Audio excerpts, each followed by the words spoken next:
Welcome to the LXC. Together for Demacia!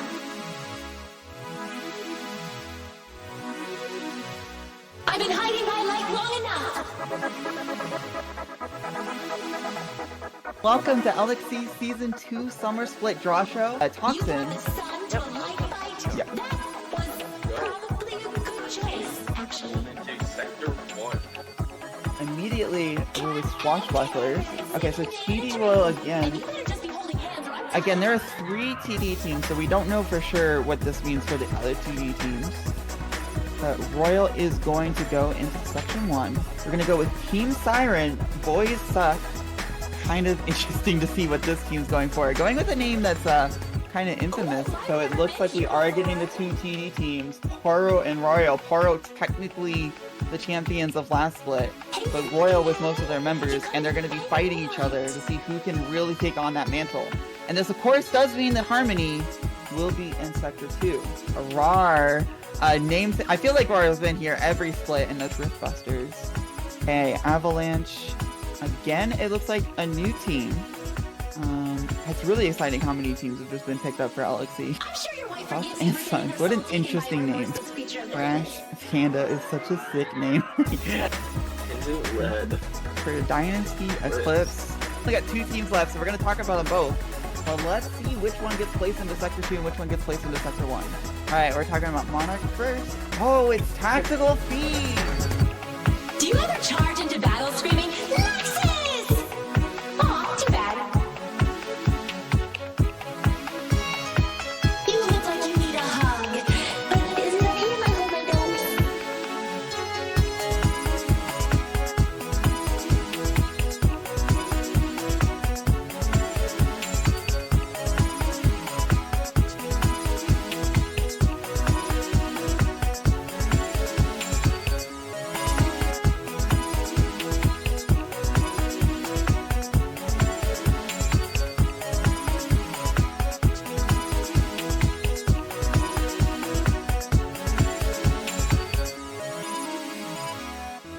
We're also concerned about what the Demacia is. We forget to ask what it can be.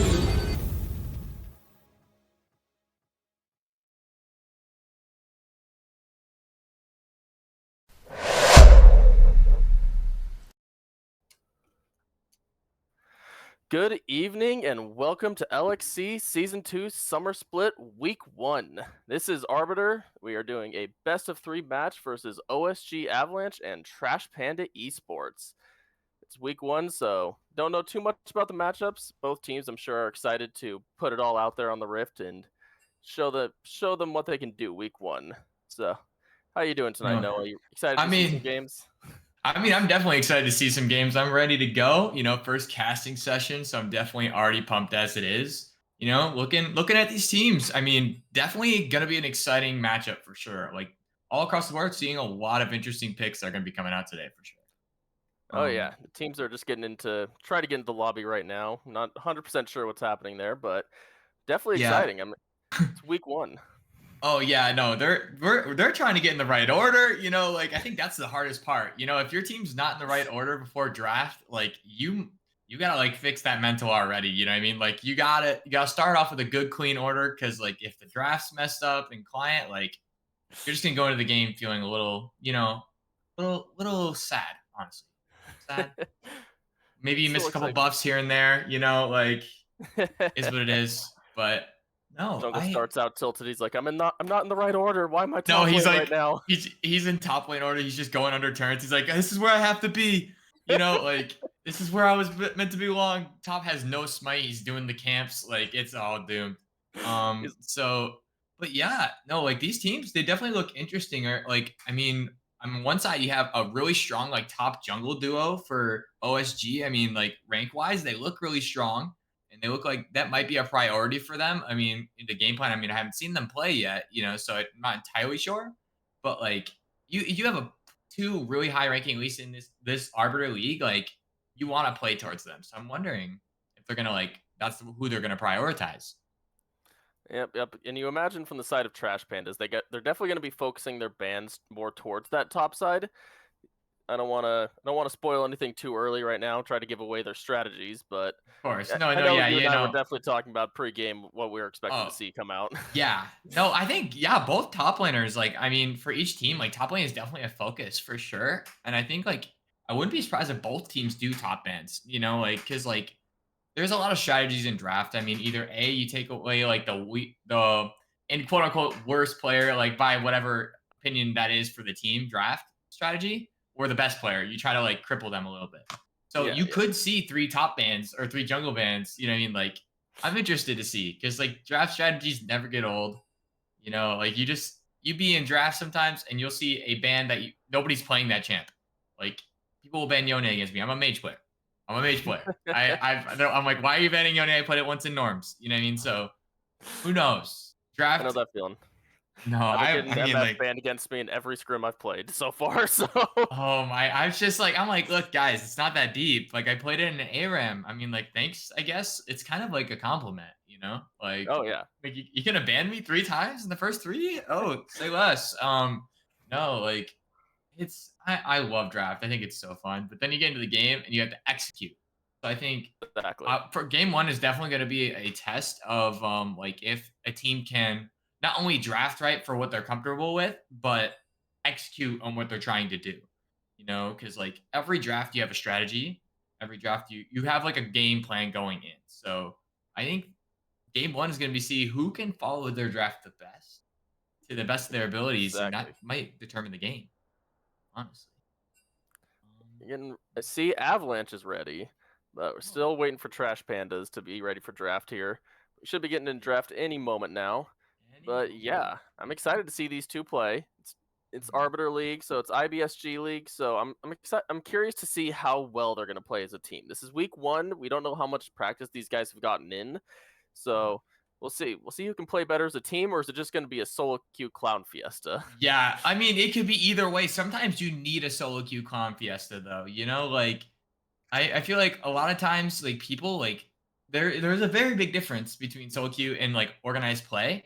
But, like, you're not expecting some guy to just play, like, out of his mind solo queue wise in an organized play game, and it could skew the game one way or the other. They can't tell if they're gonna lose you the game or win you the game. But, like, sometimes you need it. You just need somebody to coin flip the game, and you might just win. And that's what I'm hoping to see, some, like, really crazy plays, just like a Baron steal, like, from your support hook or something. Like, like, those are momentum changers. They're momentum. Oh yeah. Maybe we'll see that Tryndamere top just go up, say, screw my team. I'm just going to be top lane all game. You guys have fun down there. He's dude, or AP Jack's top. Let's see AP Jack's top come back. That's a spicy yeah, one. go 1-7, but blow up the 80 carry at 45 minutes. Yep, we've all been there in solo queue before. Oh, yep, I have, very sure. I won a game yesterday with a Jack's top. He was 1-8, and he left, and we still won. We didn't need him. But I mean, everybody's important in this game, though. Everybody, all 10 players, everybody's needed. Oh, and draft is starting. It looks like. No, we are on. We're starting with the ban phase here. We got blue. We haven't got the first ban yet. We're waiting. We have some. We have some, like, assumptions, like we were talking about. But, like, what is gonna happen? What's in the minds of these teams? We're seeing a Seraphine ban. Okay. Look, very, very good champ with the CC, and we see the ASO ban. We were expecting that. This guy has played a lot of ASO, 41 games of it, in fact. Very, very comfortable, very, very dangerous champion when it gets to the late game. Both of them, honestly, at 40 minutes, you don't want to face them. Be real. Their ultimates are just intense. OSG taking all the time they need. An Udyr ban coming out. Udyr for the jungle, but you could see a top lane sometime. You can, and we're seeing Karma. Karma, another very, very good enchanter player. Can be flexed mid lane, as not as much anymore, but she just does a lot of damage, a lot of shielding. Very, very useful if you're going to try to play, like, a hyper carry, 80 carry. Oh, and Trundle. Very much a Trundle too. Yeah, definitely. And then we see Trundle ban here. Very good. Ban and Delilia gone. Pretty sure I think I called those 3 bans a little earlier on. Those exact 3. Exact 3. They're annoying champs. When they get ahead, they're very hard to deal with. Akali blind. Whoa. Okay. Ooh, that's a spicy pick. I mean, he realizes that, look, ASO Akali, those are my 2 champions right now. At least from what I was seeing. He's very confident in Akali. So hopefully, maybe we see an Ignite Akali, maybe no go TP Ignite, no flash. 4 dashes. Akali, very, very good champion. It just depends on the matchup. So we will have to see if they choose to go for a mid laner here in the first two. But they do pick the This is Zeri. Zeri. Very, very, very good. Very scaly champ. Like she gets 2, 3 items, kind of hard to deal with. And we see Twisted Fate does really, really good matchup into Akali. I mean, can play AP, can play AD. We are seeing more of the AP in the mid lane these days. But like Twisted Fate, like being able to yellow card Akali as she's going in, keep her still. Very, very high value. I love that pick from Trash Pandas so far. We'll have to see what they counter with here on the side of OSG. Probably gonna see an 80 carry here, I would assume. Maybe like something that's gonna match Zeri. Oh, and the Sejuani. Okay. Sejuani, good pick. One of the Warmog abusers, also builds that Zeke's does a lot of damage. Really tanky, lots of CC. Who doesn't love a Sejuani jungle top? Whatever they choose to play it. It's always I a don't know, good matchup. Yeah, always good matchup. I mean, I've played against the AP, like Burn, Sejuani top. Oh, and we're seeing the Jinx. I do like the Jinx into the Zeri. Little less mobility if like you don't get a kill, but the scaling is pretty close. So very, very Yeah. good pick. And the Zeri pairing with the Lulu, very, very common bot duo. Keeps the Zeri alive, keeps her moving. If Zeri pops out, Lulu pops out, you might not be killing Zeri. But back to the band, we got a Mordekaiser band. I'm liking that. I do question it a little bit just because you do see Akali, Sejuani, too, like AP-ish champions, and seeing Mordekaiser, being an AP champ. Maybe you didn't need it, but I guess that makes sense. And Brand makes sense. That champion is getting gutted next patch. It's fine. He's gonna get nerfed. Thank you, Riot, for listening after like 3 months of everybody complaining about it. I'm liking the band so far. It seems like both teams know what they're trying to do. The Blitzcrank, I do think that's a good idea. You have 3 squishies. Blitzcrank, it likes to pull squishies and just hit R, and then they can't do anything. Love that. Love the AP Blitzcrank build. Maybe that's what they were trying to keep away. Maybe not.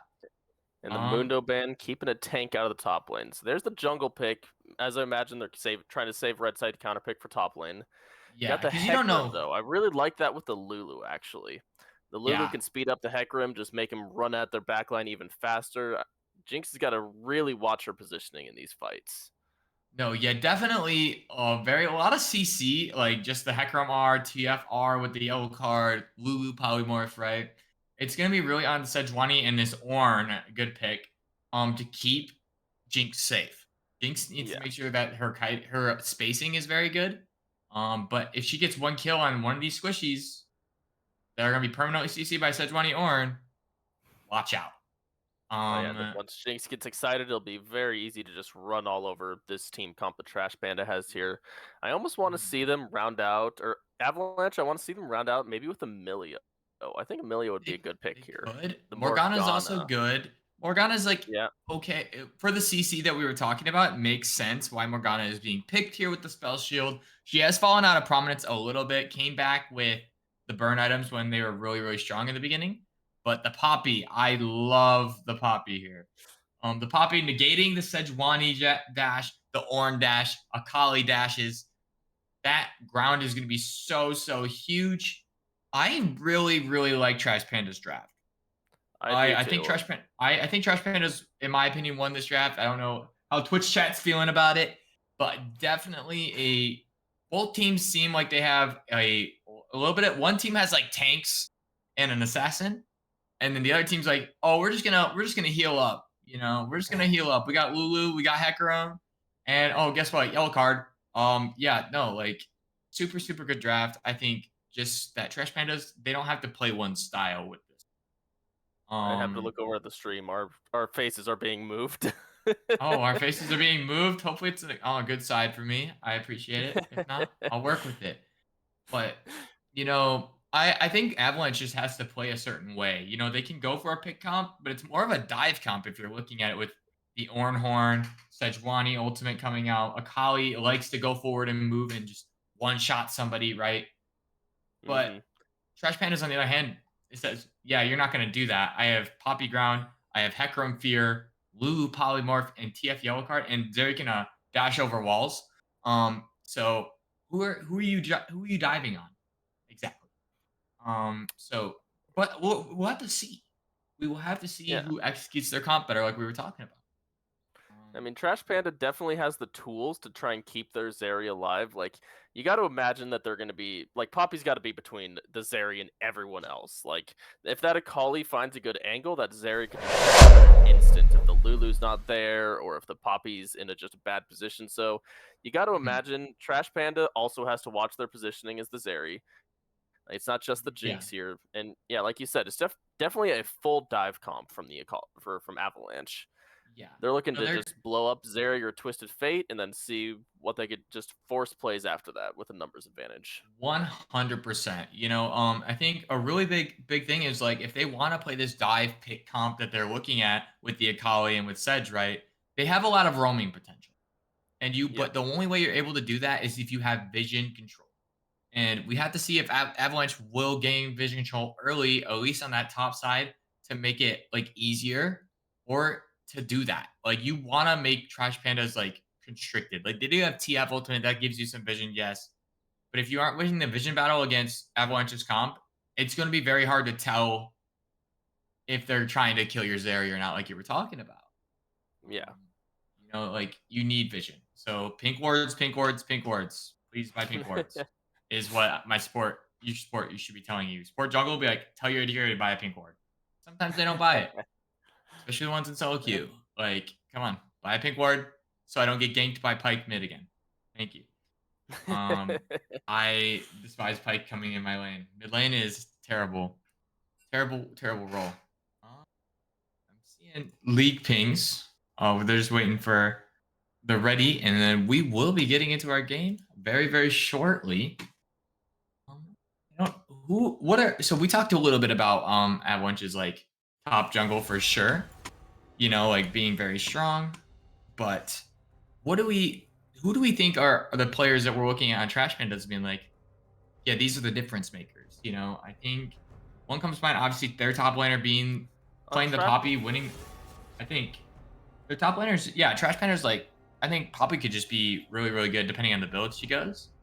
I just don't know what else they're looking for, like for players wise. Like who are their stars? I think we're going to be looking to play, or Trash Panda, I think the highlights for this are probably going to be the Zeri Lulu. Like, it's not a bad lane. If they play it right,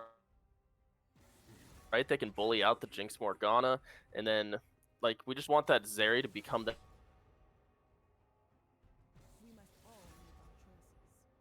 hyper Yeah. scaling. Protect the Zeri. Protect the Zeri comp. I like it. I think that's a really great way to describe their comp. Yeah.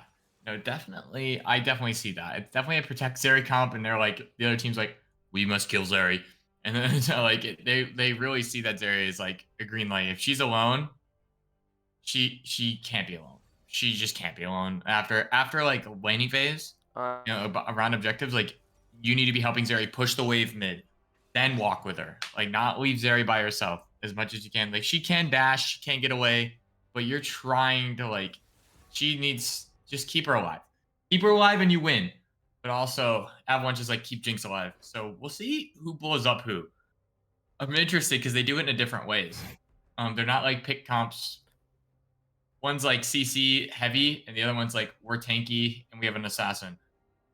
So I mean Hecarim's kind of assassin-y, and so is Poppy. Depending on the builds. Can be. Wait, what's going? Oh, okay, I see Akali picked. They're picking in according to like draft. One team's picking like in order of like for roles, and the other team's picking like in terms of draft. Yeah, I've noticed that. So I was like, I'm like, are they out of order? Oh yeah, no, I was just like, I'm like Akali top, okay, but where is Ornn going? That would mean Ornn bot, and then Morgana mid Morgana mid into TF. But I mean, he would blow her like spell shield really early. Yeah. Don't play Morgana mid, guys. I don't think it's good. I'm not advocating for it. I saw it in my solo queue earlier today. You could see anything in solo queue. I won with a Kindred Taric bot lane yesterday. Oh, I mean, I like that. I like Kindred bot. I've tried it a few times. I'm an AD carry player, so. Oh yeah, well yeah, but I was like, they hovered Jinx and then they picked Kindred Taric, and I was like, why? Why did you do this? And then they're like, Double invulnerability. Shut up and get carried. Yeah, no, I mean, I see the vision, yeah, but it can also go so bad so quick because if they're behind, they're dirt useless. Yeah. But like, because it was like Caitlyn. Anyway, we won. That's not the point. The point is, and you can see anything, but this is organized play. People use their brains a little bit more. But I'm excited. I'm excited for these comps. Excited for this first game of the LXC Arbiter season. Like, I'm just excited. You know? I'm excited as well. I'm excited to see how this turns out. I want to see what the teams do early game. Yeah. All right. Okay, Well, I believe we're gonna go to a break while this delay heads out for our spectator delay, and we will be back to cast game 1.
you on the dance floor? Can you meet me on the dance floor? Yeah, I see you on the dance floor. Can you meet me on the dance floor? 'Cause I wanna dance.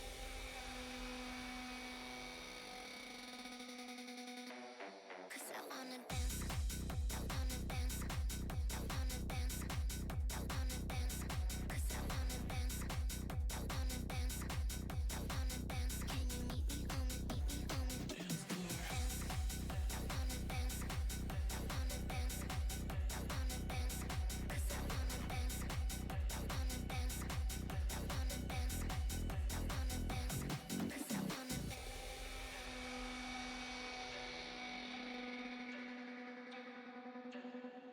Yeah, I want you on the dance floor. Can you meet me on the dance floor? Yeah, I see you on the dance floor. Can you meet me on the dance floor? I could dance forever with you. I could dance forever with you. I just wanna dance with you.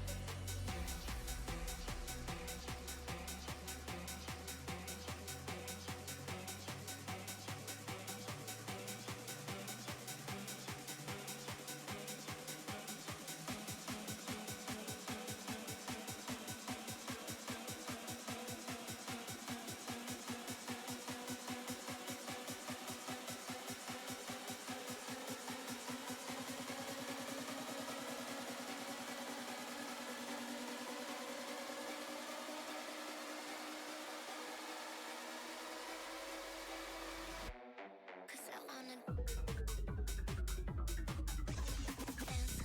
I wanna dance. I wanna dance. I wanna dance. Cause I wanna dance. I wanna dance. I wanna dance. Can you meet me on the dance floor? I wanna dance. I wanna dance. I wanna dance. Cause I wanna dance. I wanna dance. I wanna dance. I wanna dance. Cause I wanna dance.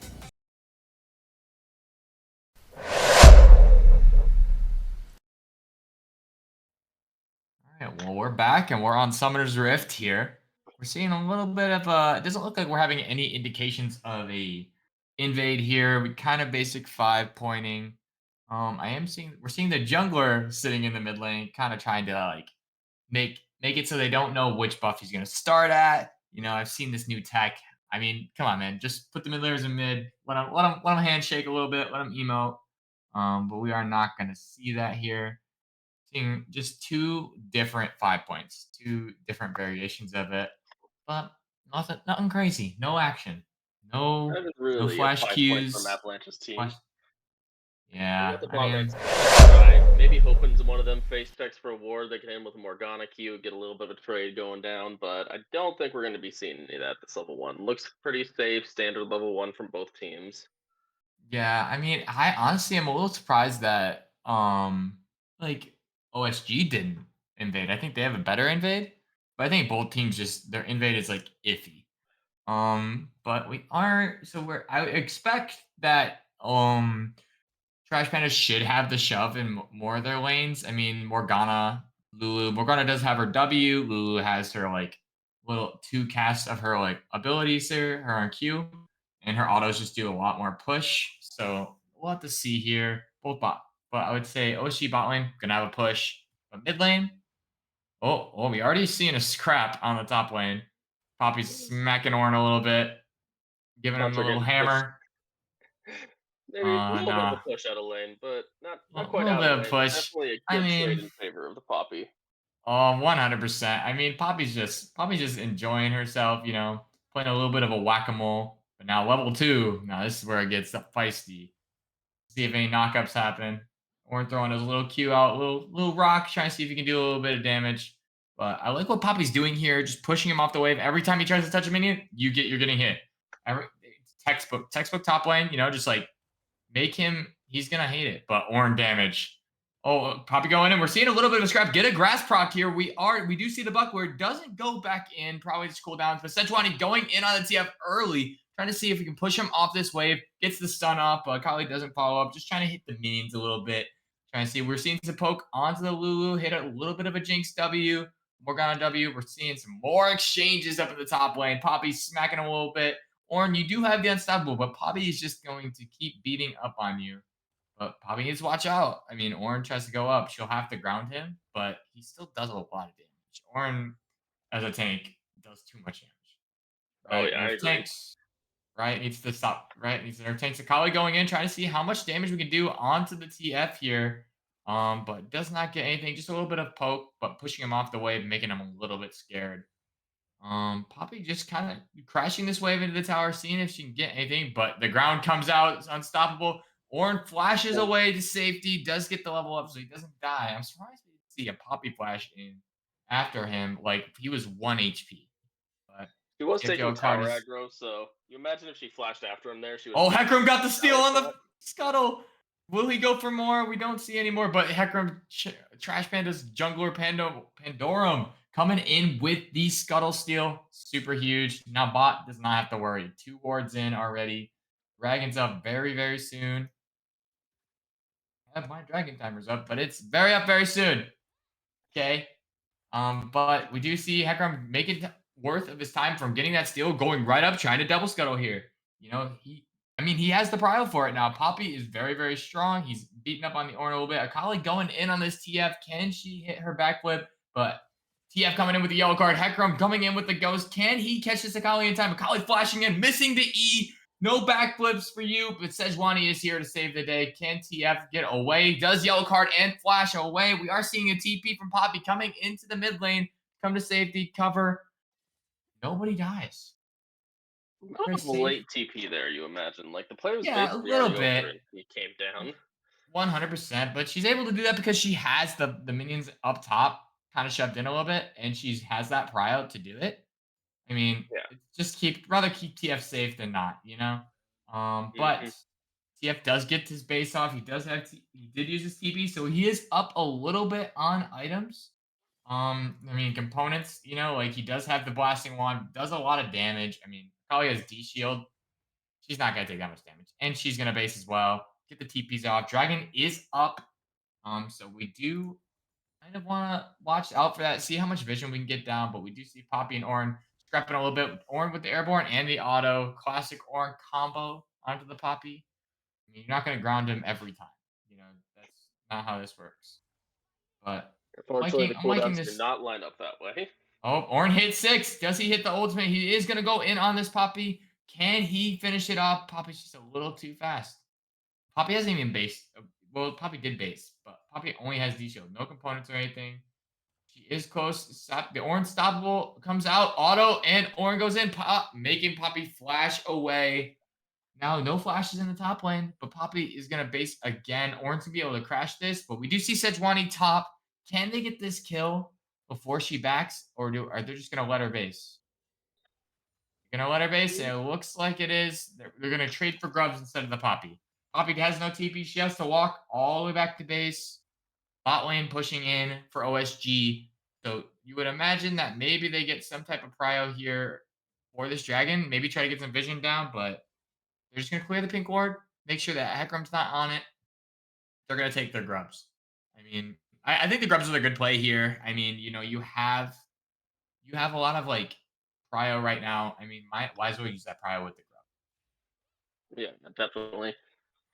It's very kind of a. I would say it's a wet noodle fight in the top lane, but it's definitely very exciting these early levels. A lot of close Yeah. calls. Both top laners having to blow flash early to just keep themselves alive, and then we got Sejuani looking for a gank in the mid lane. Sejuani Will they be able to hitting get the TF a TF? couple times, you know. I mean, I could see why Sejuani's coming into this thing, but we do see Hecarim with a repeat gank. Good Morgana spell shields kind of make sure that she isn't getting picked by that Hecarim. No spell shields, she would have landed right into the Jinx traps. Would not have been a fun day for that Morgana. She would have been a little upset. But you know, we do see some more scrapping in the top lane. I mean, it's Poppy Ornn. I could keep talking about it. You know, they're just gonna keep beating each other up. We're waiting for the good team fight ultimates that they both have, with Poppy being able to knock away and Ornn be able to knock up. So there's a huge wave here. Poppy's just trying to get this wave in. Ornn just did like an eighth of her HP with one auto. Poppy does get the stun on the wall here, I mean, and Poppy's down a level. You got to think. So, I mean, Orin is a little bit stronger. He has his Bammies. He built it up. He forged it. Poppy's only on a Magic Mantle and Boots, and they're trading.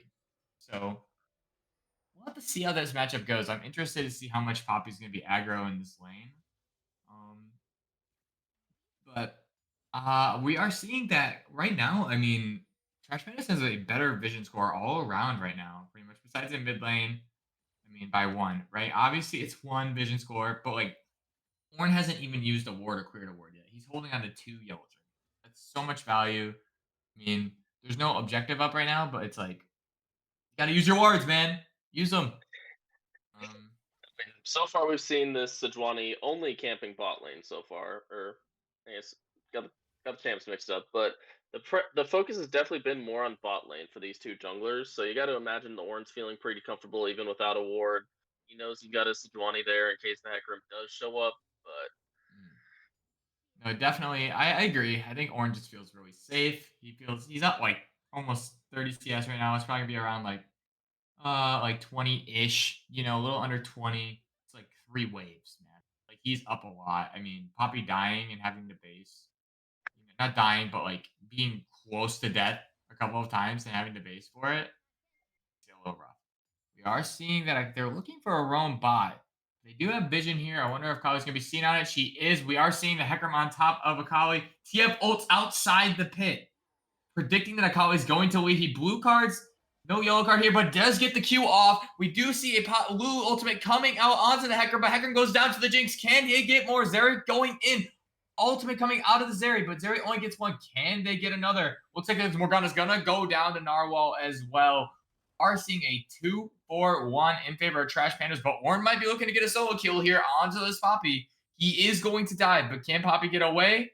Poppy barely survives. TF's going to look to stop this back here. He does have a little bit. He takes 2 tower shots, though. A little bit rough. We did see a lot of ultimates coming out. Zeri ultimate, TF ultimate, Hecarim. Lulu all use their ultimates. Jinx Rocket came out. The ultimate that's still up is Akali. So ultimate Fiesta. I mean, but going the side of Trash Pandas. So you gotta imagine, yeah. At the end of the day, that came out in favor of Trash Pandas. You got the 1 kill on your Zeri, which you always love to see. They did. Avalanche did get 1 kill on the Jinx, which again, same thing. You want to see that on your Jinx. Your hyperscalers, get them fed, get them going a little bit. See, both AD carries went tier 2 boots on their first or second. I'm not sure. I haven't been counting their backs, but yeah, you're getting the gold where you want them to be right now on Trash Pandas. You got your this wave. Lulu is here, and that is a first item Shirelia's on the TF. That is an interesting one. That is a little interesting. Just because I've seen the Shrelia got nerfed a little bit a while back because everybody was building it like Veigar would build it like 4th item.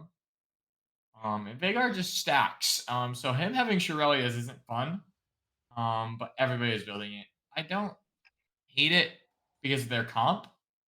With the Shirelia's, with this Hecarim, with the Poppy, like making them be able to get Zeri, but making them be able to go is fine. But I think first item is a little bit of a stretch because TF needs that mana. TF wants like Roa or it's like his fire cannon. Like you're kind of offsetting what TF wants for this Shirellia. Exactly. We'll see. We'll see if it works out for the team comp. You got to imagine you see too, 3 bot. Seen Sejuani bot on this series. Can Zeri get out? Yeah. Okay. All right. You're saying I got you all. I thought there was gonna be action. I got itching. But I was gonna say, yeah, the TF is one of their main 2 damage carries on Trash Panda's side, so you really want that extra damage from the item build. The Australia's, I feel like, will not be. It doesn't bring enough. Like it enables the rest of his team, but it doesn't bring enough for him to really solo carry, especially after getting that first kill in that bot lane skirmish.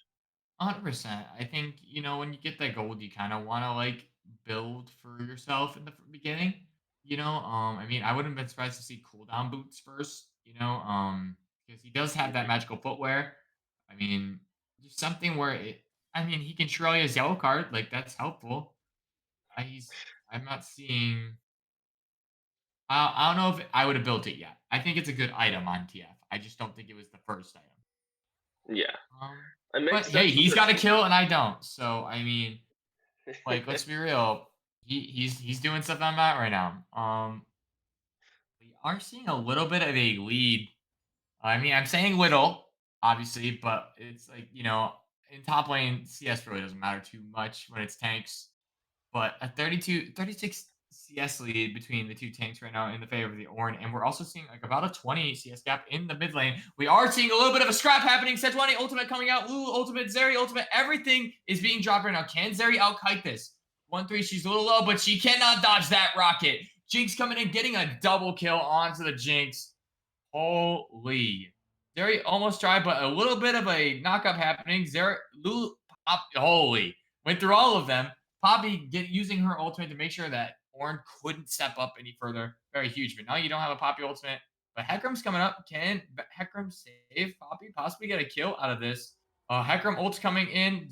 Poppy using her ground, making sure Ornn doesn't go any further. Hecarim is just chasing this Ornn down. Ornn's a little bit out of mana. He might be able to throw a Q. Looks like Ornn's going to fall, maybe, and he just barely gets out with a slow. But Akali's caught out a little bit by this TF. But we do see that 20 point. See how this goes. Everybody's up here besides Zeri. Good, big thing to mention. Jinx is here. We do see the ultimates coming out. They are piling onto this Hecarim. It goes down to the Akali. TP coming in from their mid laner as well. Or their top laner. Everybody is here. Akali getting a double kill out of it. Going in on TF. Flash coming out. TF has the yellow card, but that will not save him. Poppy's under tower, but Zeri is pushing. They did get 3 grubs. She might be able to get like a good chunk of this tower on the bot side. But honestly, I don't think it was worth it. Jinx getting 3-0 and now Akali 3-1. Like, your 2 carries right now are a little strong. Yeah.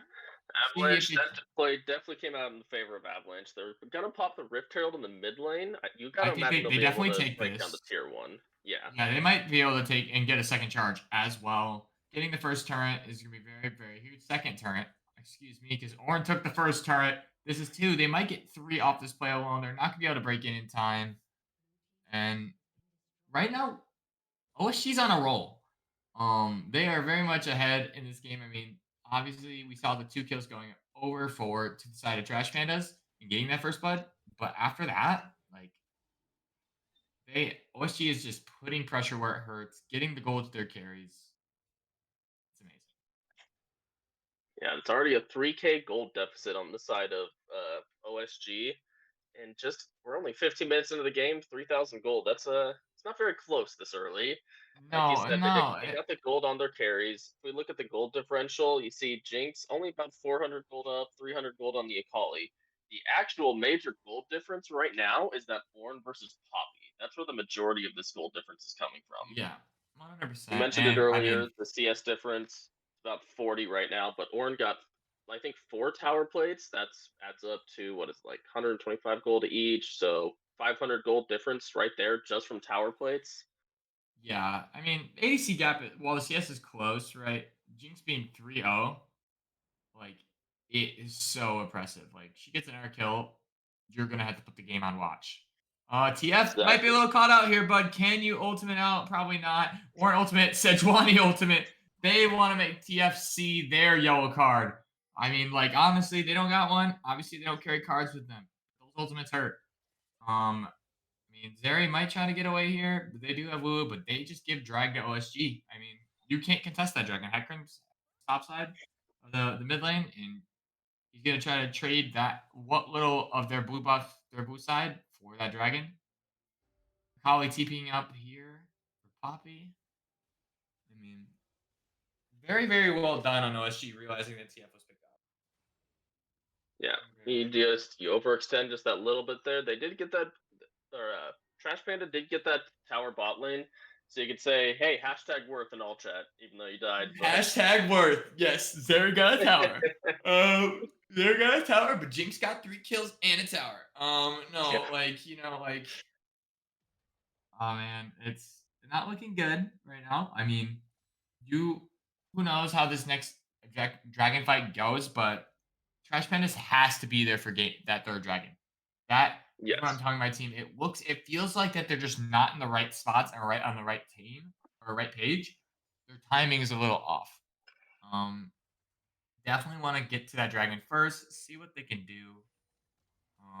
But We'll see I that think Orange does what's not care about the damage that TF's putting out on him right there. no, Orn is like, bro, who you know who I am? Like, you know what I mean? He is Orn. He is Orn, and he will forge this victory for himself. You know, like I. I don't know. TF into Orn, I would be. I mean, Orn doesn't even have MR yet. Like, watch. He's going to build the tank, all the tank MR he wants. He completely fine. And TF's gonna be like, oh dang, fortunate. No, TF is gonna be Unfortunate. unfortunate. Yeah, no, TF does not have good fortunes at the moment. And what is Orn building? He's got his full Thorn mail. Man, TF, you're not gonna want to auto this Orn. You're gonna hurt yourself, man. Yeah. There's the Thorns. Akali going in. I mean, Akali should not be able to touch this Poppy, but this Poppy is just playing around in the smoke. But she has 2 MR items, all right, with that Unending Despair and Merc Tread, so Akali should not be able to do much. Seen the Orin ultimate come out onto the TF, but the Q lands from Morgana. He throws his little yellow card out to stop the Jinx, but Orin says, I want it, and he takes it. Orin getting his first kill of the game. I like that Orin also upgraded his own item first. He See has that? to. Orin has to upgrade his. He has to upgrade 2 of his own items before he can upgrade. You see, that shows you how much Orin I played. But Think. no. Unless I'm wrong, I don't play much Orin either, but I mean, I've never played Orange, so you're probably right. We'll take your word for it. We see the ultimate coming out. It does not hit onto the Lulu, but we do see Akali here trying to call out that we want these people down. Orin coming in with the ult knock up. Hecarim is just gone. Lulu used ultimate onto the Zeri, trying to keep her alive, but she's full HP. But Lulu is not. She is 1 auto away, but Jinx does not have her rocket anymore. Used it on the next fight. So that bot lane has to go. I think Lulu got a little scared though, ulting Zeri. A little bit of panic ultimate. We do see Poppy pushing in the mid lane, trying to get something for what just happened in the top lane. But Ornn's coming. I'd say that Lulu ult is more just to stop the Akali from getting on top of the Zeri immediately, because the Akali was in melee range. The Lulu ult did stop her from just jumping and destroying the Zeri early. But yeah, they're taking an inhib tower here, and there's not. It feels like there's not much Trash Panda can do against it right now. Yeah, I like that they didn't. 6,000 gold deficit now. 6K is crazy. Morgana Q happening. I mean, Akali's gonna backflip, throw a little bit of a knife at the Poppy. Nothing's gonna happen. I like the fact that they didn't go for the inhib here, because they definitely could just keep fighting and winning, because they're just so far ahead right now. Yeah. But the reason why I like they want to back and buy, but they're also, if they take the inhib, they're going to give the other team gold that they don't. They're going to give them more gold than they're receiving on that top wave, because with the Mega Minions, they're going to push, and Trash Panda just gets the farm. I like the idea of just not taking the inhib and focusing elsewhere, resetting for this dragon. I agree. I like it as well. You got to imagine Trash Panda has to look to fight for the Drake too. If Avalanche gets it, they will be at Soul Point, and that's super scary. It is. Let me check what Drake it is. It is a Ocean Drake. Yeah, that's really spooky with this team comp that Avalanche has. You really don't want them getting Soul here. No, you definitely don't. I mean, healing on 2 tanks is just huge. I mean, they'll be out of combat for a while. But I don't even know if they could touch it. TF is the only one on the bot side of the map. He's just getting engaged on again. Kali blows him up with 2 tanks just sitting on him. And Trash Panda says, okay, you can take TF. We'll do this Baron. I mean, this Baron's not a bad call. Not a bad call by Trash Panda trying to get this. They do burn it. I mean, and Poppy got the tower from earlier. But I think Ornn is like, wait a second. They're not contesting anything. Where are they? They got 4.5 to go. Ornn is close. Does Trash Panda burn it fast enough, though? Oh, we do see. Do we see a drink chocolate come out possibly? No, the Ornhorn does come out. Hecarim does get it. They get out, but Akali TP behind. Can she get any kills? She's looking for that Lulu.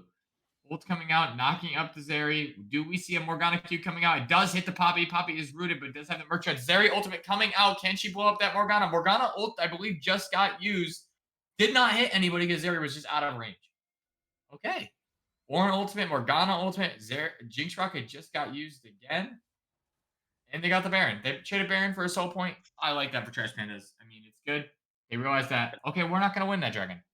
We're not going to win it. It's yours. But we're going to take the really big snake on the other side of the map. It'd be really cool and have a purple glow. I do like So that call. I wasn't sure they were going to burn it quickly enough, but I do. It was a very good call from Trash Panda there to just say, hey, we know you guys are looking to stack Drakes right now, and yeah, we will trade it for the Baron buff, and we'll see what they can do with it. Like, they are behind still about 4,000 gold. They've closed the gold lead a little bit, but we'll see if they can get any towers with this Baron buff, because that's the biggest strength of it, of course. Just pushing those waves, getting those towers saved. They don't really have a sieging play side of Trash Pandas, though. So we'll see what they can do. I'm not I sure mean, exactly how much they'll be able to get done with that Baron buff, especially with how behind they are, but it does buy them a little bit of breathing room. no, definitely. I think, usually, right, that if OSG was behind, I would say you defend. But honestly, I think you try to go for picks and knock off this Baron one by one. 100%. And that's what it looks like Sejuani's going to do here. We do see the ultimate coming out onto the Poppy, getting the knockup, trying to see if they can get this jungler gone really quick. But we have a little bit of a bug here. It just knocked me out of the game. Um, Hmm. I'll keep going for uh, now. Looks like they're yeah, it sieging up. just knocked me out of client. Trash Oh, I'm Pandas good. is sieging up mid lane right now, so we do see them. Okay, They're trying to get a I'm little bit done. I'm TF back. versus Ornn in the bot lane, still kind of the wet noodle fight that is a mage versus a tank. Yeah, no, definitely. I can see everything now. I don't know why Riot did that to me. But we do see the reset on the Hecarim, but I do question a little bit on the Poppy just not having any AD whatsoever or armor. Hmm. Poppy is all magic resist. Into Ornn. Ornn, Sejuani, Akali, Morgana. Like I get like having a good chunk of MR is good. But Jinx is Yeah, 4 now. yeah. Jinx You gotta like a really be frozen careful. heart. I mean, Jinx has got a Kraken player. Like, what's the armor gonna do? Maybe she just needs to HP stack at this point. Yeah, I mean, Frozen Heart, slow down the Jinx a little bit, keep people slow. I mean, or Sunfire, like Sunfire, Heartsteel. There's a lot of items that give more value than the MR that she's buying. Yeah, I definitely agree. Even like the But Sunfire would help against this Akali. She's gonna be matching up in the side lane. The Sunfire just gives that extra wave clear, helps maybe Akali be a little bit less oppressive in lane, even if or she Dead pops a ward. Man's, Dead Man's. You just have Deadmans could a be good. I zooming can see Poppy. that. Yeah, yeah.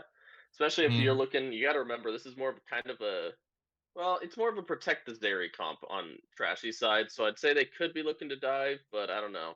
The Deadmans, they already got the Shurelias from the TF, so they don't really need a ton more move speed in order to get on the back line.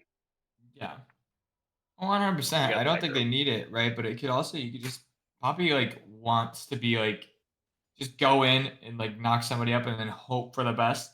That man gives you that option. Plus, it gives you armor. Yeah. Plus, it gives you armor. So, I mean, it could be a useful option. We do see the Drake is up in a minute here. I mean, and where do we know? Who do we not see? We do not see Trash Pandas. It looks like they might have to give. They're trying to reset now for some vision, possibly from the Hecarim. But OSG is there waiting. Oh yeah, they're Um, setting up a push cheese here. yeah, I would have broken that plant, or I'd have my AD carry break the plant when they get close. They're stealing the blue buff.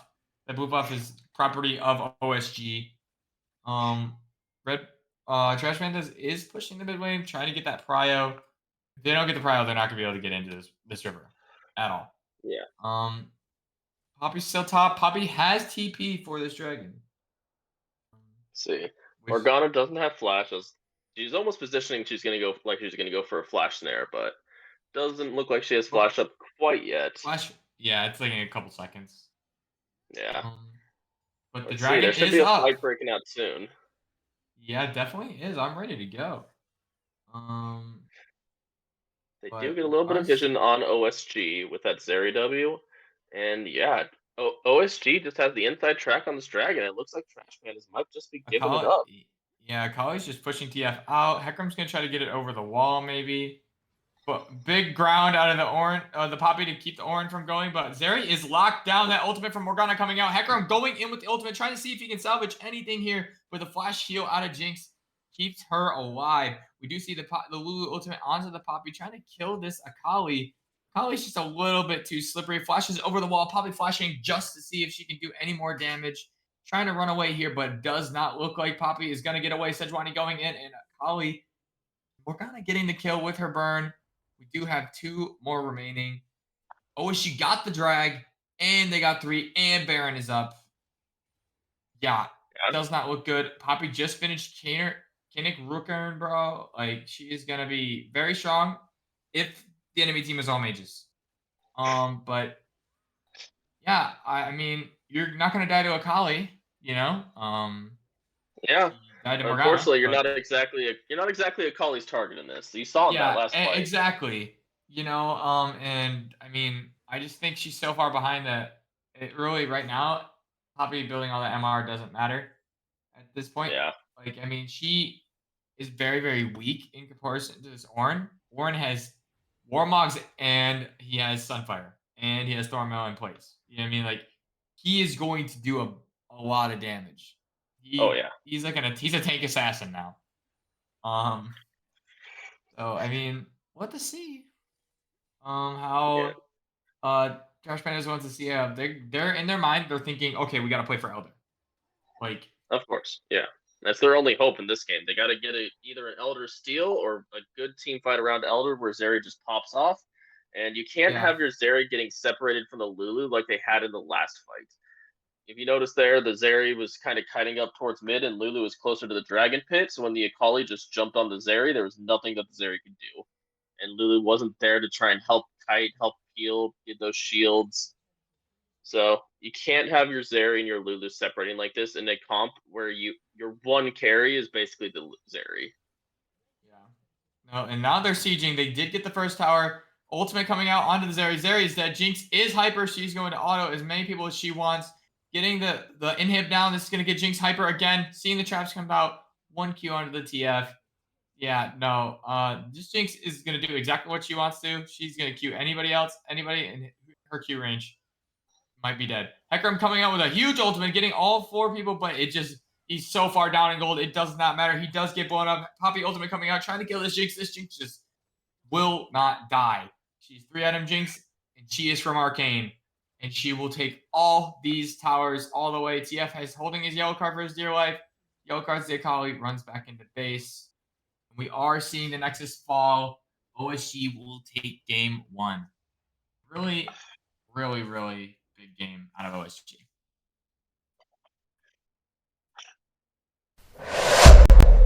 Big game out of OSG. I mean, they just put the foot on the gas pedal and did not let up. Yep, yep. You definitely a really good showing from OSG there. You could definitely see like what the comp was trying to do from Trash Panda's side, but it felt like they just fell too far behind and they couldn't execute that comp. Especially those top lane fights around, well, Ornn was just controlling the lane. That Poppy felt like she couldn't do anything, and then the bot lane fight to get those 2 kills on the Jinx early, and then after that, like I've been a fed Jinx in solo queue. Once you get those first couple of kills, it feels like you're completely unstoppable. Oh, 100%. I mean, like in the first couple fights, like what you were talking about, wet noodle fight on top lane, right? Like Poppy was doing the thing, but if you didn't notice, eventually the CS gap got so big. It was 20, 30, you know, and then you're like, oh, wait, Ornn has full items and I don't. Why is that? I mean, Trash Pandas did a really, really good job early, you know, getting those first 2 kills, you know, and it went to the TF. And I believe the other one was Zeri. Zeri and TF both getting kills, the first 2 kills of the game in that 2-for-1 trade that we saw out of Trash Pandas. Nothing else happened. They didn't build off it. I mean, you know, you've seen Sejuani continue to repeat gank where he felt like he needed to, killing that TF and getting his like Akali ahead. His Jinx got kills. Hecarim wasn't exactly doing that. He went top, but it didn't matter. You know, they were just so far ahead at that point. I give flowers to Sejuani. I think Sejuani, that 1-0-14 KDA. I mean, not a lot of depth was happening on OSG, but if your Sejuani is just going to every lane and getting everybody else fed, he's doing his job. She's doing her job. So flowers to the jungler there. Okay. But like, I mean, you know, I would like to see, I'd like to see like what, um, Trash Panda's like plan is going into game 2.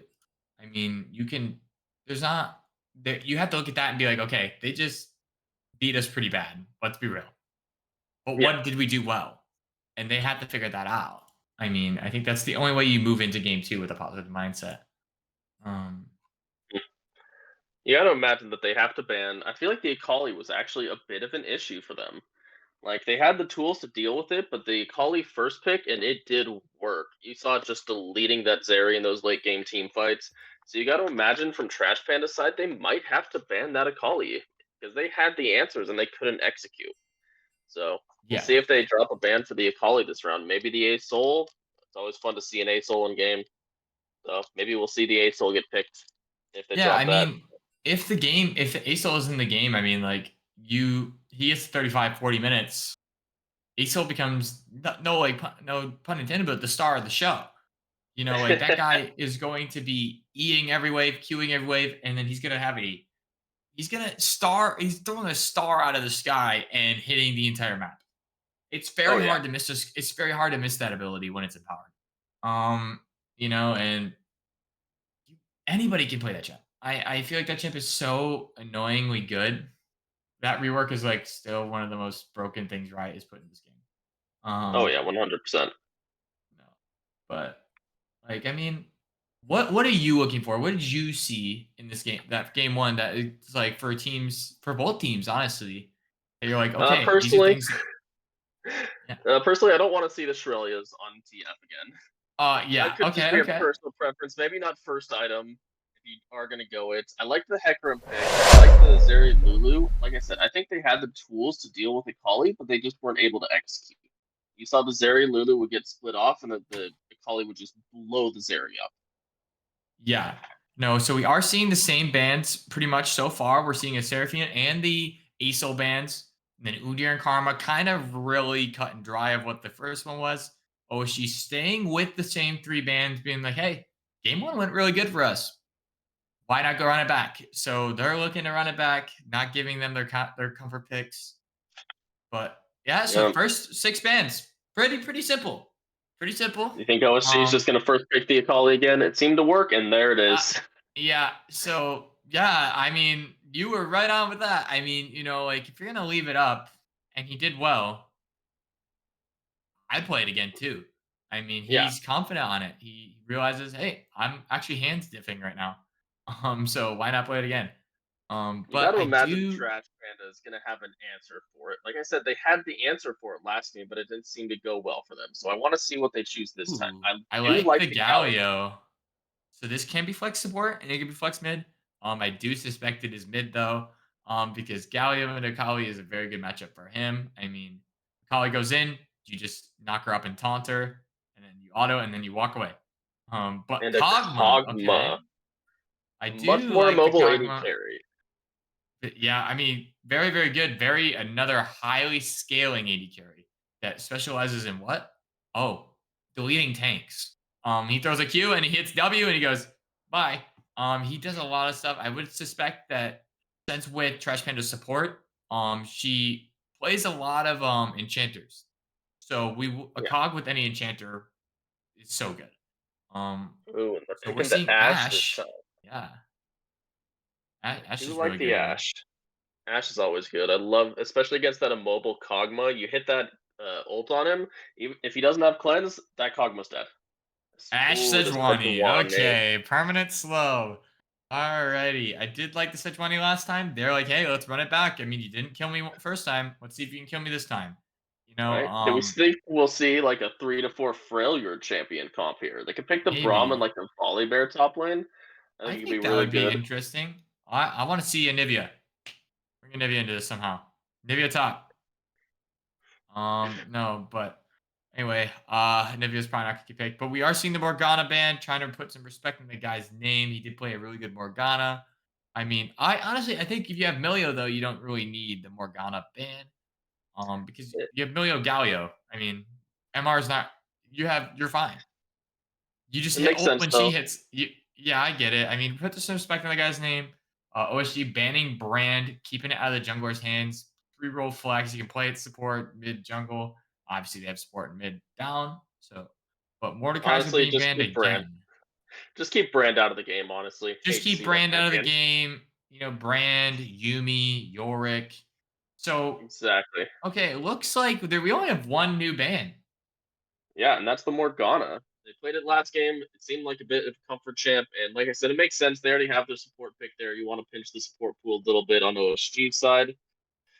But I'm Yeah. excited to see what they pick. I imagine they're going to pick their jungler here. You want to save that counter pick for top lane again, and they are Oh, actually picking the Ornn. see, taking it away, making sure that OSG doesn't get to basically run back the same top jungle mid that did so well in game one. Hmm. Making sure that they have to show something else. I mean, honestly, I think it'd be kind of funny if OSG picked Poppy. Oh, it'd be great. I'd love to I see think it. Poppy is really, really good here because Galio Ornn. Poppy just Hmm. says, "Yeah, no, sorry." Um, Have fun yeah, trying to get onto my backline. I'm just put that yeah, have steadfast fun. Oh, presence up. but it is the Rumble. This Ooh, could be played support though. We don't know yet. It could be Ash actually. Rumble. It I could I've be, but seen I, this. I'm expecting to see more one of those traditional support champions. Like I said, I'd like to see the Braum come out here. That Ash Braum is a really strong lane, and it's really hard for the Kog'Maw Milio to just deal with that in lane. But we'll see. And the Rumble's a lane bully. I think the Rumble is actually really good into the Ornn. You can trade with him constantly. The Ornn, of course, always does stupid amounts of damage, and that is the Oh, Rumble support. Oh, it could be Poppy support. Like, let's be it could honest be here. Poppy Sport. We will see when we get into game. Yeah. But both viable options in the support role. I mean, you could see Sejuani top even and see Poppy or Rumble in the jungle as well. So we have a little bit of flexing going on. Quite a possibility for those three champions. I'm interested to see what OSG's got cooking up. But I mean, I have a feeling it's probably Rumble top. I think Poppy Sport is a little more like picked. But the Nocturne coming out for the R5 pick, I mean, they have a really good dive comp out of Trash Pandas. I mean, Galio can or ult onto the Nocturne as Nocturne's getting the fear, Warren Horn, and then Kog'Maw's just like pew pew. You know what I mean? Like, so very, But then very I good do dive worry comp. about that immobile area 80 carry in Kog'Maw though, because the OSG Avalanche still has that Akali. You saw that last game, the Zeri and the Lulu would get split, that Zeri would just get absolutely deleted by the Akali. And if you Yeah. have the Ornn Nocturne Galio trying to dive onto their backline here, there's not a lot of protection for the Kog'Maw. Like, yeah, Milio can kick her away or cleanse the stun that she has, but outside of that, like Kog'Maw's kind of a sitting duck in this comp. It's not 100%. really a protect the president comp in this case. Yeah, definitely not, right? But I do think Kog'Maw has the DPS to kill Akali if he hits the Q. And Yeah. plus he has his passive. So I mean, Milio's job is to keep the Akali off, yes, but he has ultimate. He has heal, probably. He's gonna try his best to keep Kog'Maw alive. If Kog'Maw dies, I mean, you have three tanky boys and a Milio. I mean, Doctor could go lethality as well. So we'll have to see what the drafts are gonna be picked. You know what I mean? So I'm interested. I want to see it be like Rumble support. I just want to see Rumble. The Rumble Like support would be spicy. They would just chase them that's down what with I'm cash saying. slows and electro harpoons. Just throws the I mean, flamethrower at them, and I want to see it. I'd love to see it. no, yeah. Well, because I could see why Poppy would be good into Ornn. You know what I mean? And then Poppy Ornn. This Yeah. time it's just reversed, and then you know, then you have Rumble Ash who just are just two lane boys, and then Millio's like, I'm trying to shield you and heal you, but then they're like, yeah, no, we're gonna poke it out again. So like, I mean, we'll have to see what OSG is thinking. I mean, maybe they're master chefs. You know, Chef Boyardee in the kitchen for that coach, whoever the captain, coach, manager, owner, you know, anybody, man. Like they're cooking something. Definitely We could. are seeing the client, so this will give us a very, very good idea of where those champions are going. So we I are mean, last time waiting. OSG just picked an order of draft, so we'll have to see after they trade their Oh, champions around. well, okay, because they didn't do it last time. They did it. Oh, Okay, okay. Okay. so they Well, they will have be to. They're gonna do picking an their order, so we champions. gotta wait until their champions are traded. But we will still find out. We'll find out eventually. It just may take like 2 minutes longer, depending on how fast. They can't trade. They will not be trading this time. They will all be picking their own champions this time. So we will find out as soon as they pick. Once their top laner picks, we will be finding the Wow. answer of where the Rumble is going. That makes sense. That makes sense. I've actually been here before, guys. You can tell. But you know, we'll find out. We will find out the Rumble top. Okay, so you were right. I do like the Unfortunate. Rumble into Ornn matchup. It's a good damaging one. Like you can trade with the Ornn constantly. Rumble has that flamethrower, and yes, Ornn does do stupid amounts of damage, but unfortunately, so does Rumble. And Rumble's Yeah, base damage, no. they're so high, you just build that Leandries. I haven't seen Rumble in a while. I don't know if they do the double burn build nowadays. But you get that Yeah. Leandries, and just Ornn can't really do much. Like, he can't stack armor like he was doing last game, because the Rumble does too much magic resist. I say he was doing last game, but you know what I mean. Yeah. And the Rumble actually is great into tanks. That flamethrower base damage with the Leandries will just absolutely shred them. Like even with magic resist, it's not. I feel like it won't be enough. I feel like the Rumble just wins that matchup. 100%. I think, but another thing to think about is his Q. His rockets actually do take off magic resist and then make him do more damage. So let's Mhm. see how many of his rockets he can hit. But yeah, the double burn is pretty standard. I mean, Malignance is definitely another option. Shadow Flame, stuff that like he just does a lot of damage. But the Malignance, I think, would be a good buy this game around. I mean, Ornn, Galio with his passive shield. I mean, Nocturne's probably gonna build. They're probably gonna build some Merc Treads this game. So Yeah, everybody's gonna get messed up by it, and you get your ultimate up a lot quicker. So I would like to see Rumble build the Malignance, Blackfire, Leandries would be 3 that you could do. But yeah, I mean, good comps. I definitely think I'm leaning OSG. It might be a little bit of a recency bias. I think that, but it would always depend on how you talk through your draft, and realize what you're trying to do, and execute it. So yeah. if Trash Pandas gets ahead, they can win. Kog'Maw Milio is very, really strong, especially with Ornn and Galio.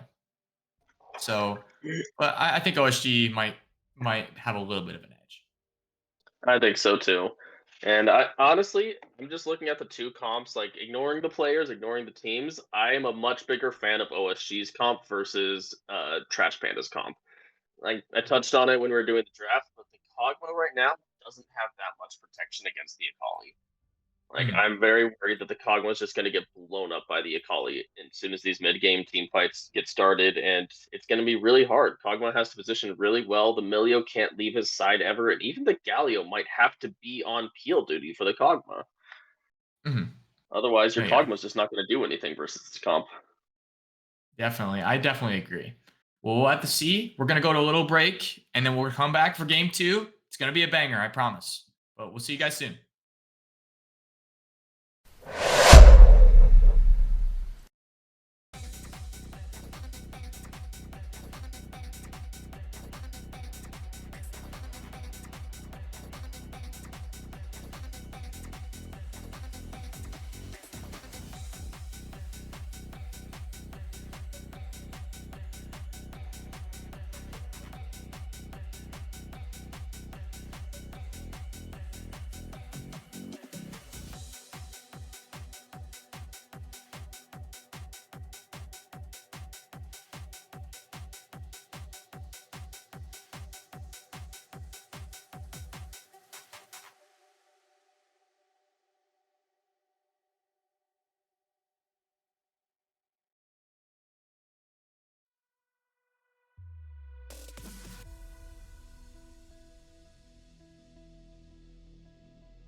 All right, welcome back. We're at game 2 of OSG Avalanche versus the Trash Panda Esports. We saw OSG kind of run away with game 1, and they're hoping to make it a two-peat here, I think, with the Ash Poppy combo bot lane, and then almost the same top side of the map. Just the Ornn or the Rumble subbed in for the Ornn because Trash Panda did take that Ornn away from them in round 2.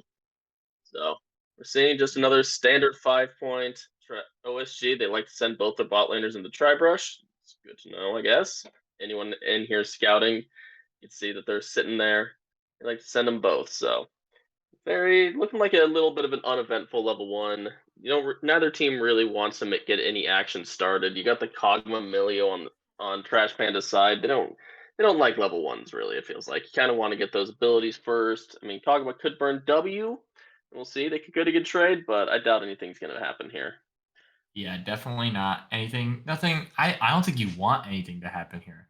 I mean, Ash's like level 1 is crazy good. Oh yeah, So 100%. like you don't want to fight Ash. Not as Cogmamilio right now. Ash Poppy will. It's Aftershock Poppy, which I'm a little surprised of. I was like, I think I would just went Hop or Halo Blades. Galio. The mid will eventually Galio will just lose and farm. But okay, we've seen a little bit of a scrap happening, a little bit of a flamethrower, a little bit of a little pebble was thrown, a little horn, a little stone. But they're just trying to farm.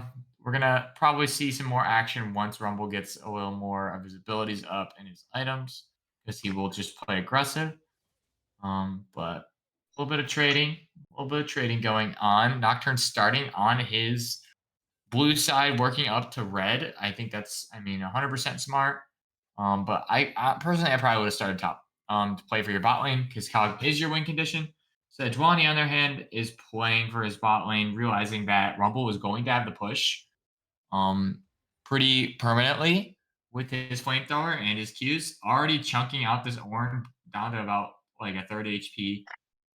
You're Very, already very seeing the strong. power of that Rumble into Ornn matchup that I was talking about. The base damages of Rumble early game on that, I think it's called Flame Spitter, not Flamethrower. I think I got it wrong earlier, but you're already Yeah. seeing that power of those, just the tank shredding potential of that ability. See the Electro Harpoons coming out now, just getting a little bit more poke, a little bit of a slow on that Ornn, and Ornn's going to have a little bit of a rough time. But you see the Nocturnes already coming up here, and yeah, Rumble's just like, yeah, no, you don't get to come here. I'm just going to slow you. You can't dive me. Level 3 Nocturne, not really gonna do much unless the Rumble really overextends. Yeah, you're Hmm. seeing the Orange just getting kind of bullied a bit here by the Rumble.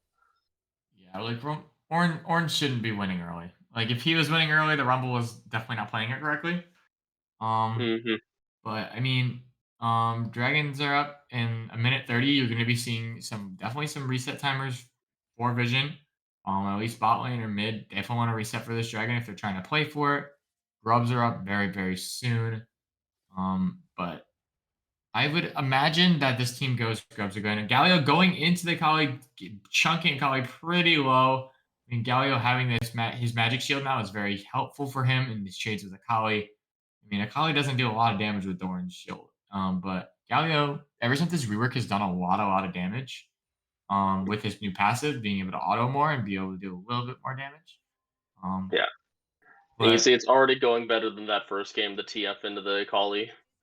yeah, no, I think Galio's definitely good earlier. It's really going to depend on how he uses ultimates. We do see Nocturne walking up, though. Both junglers are looking on their respective sides.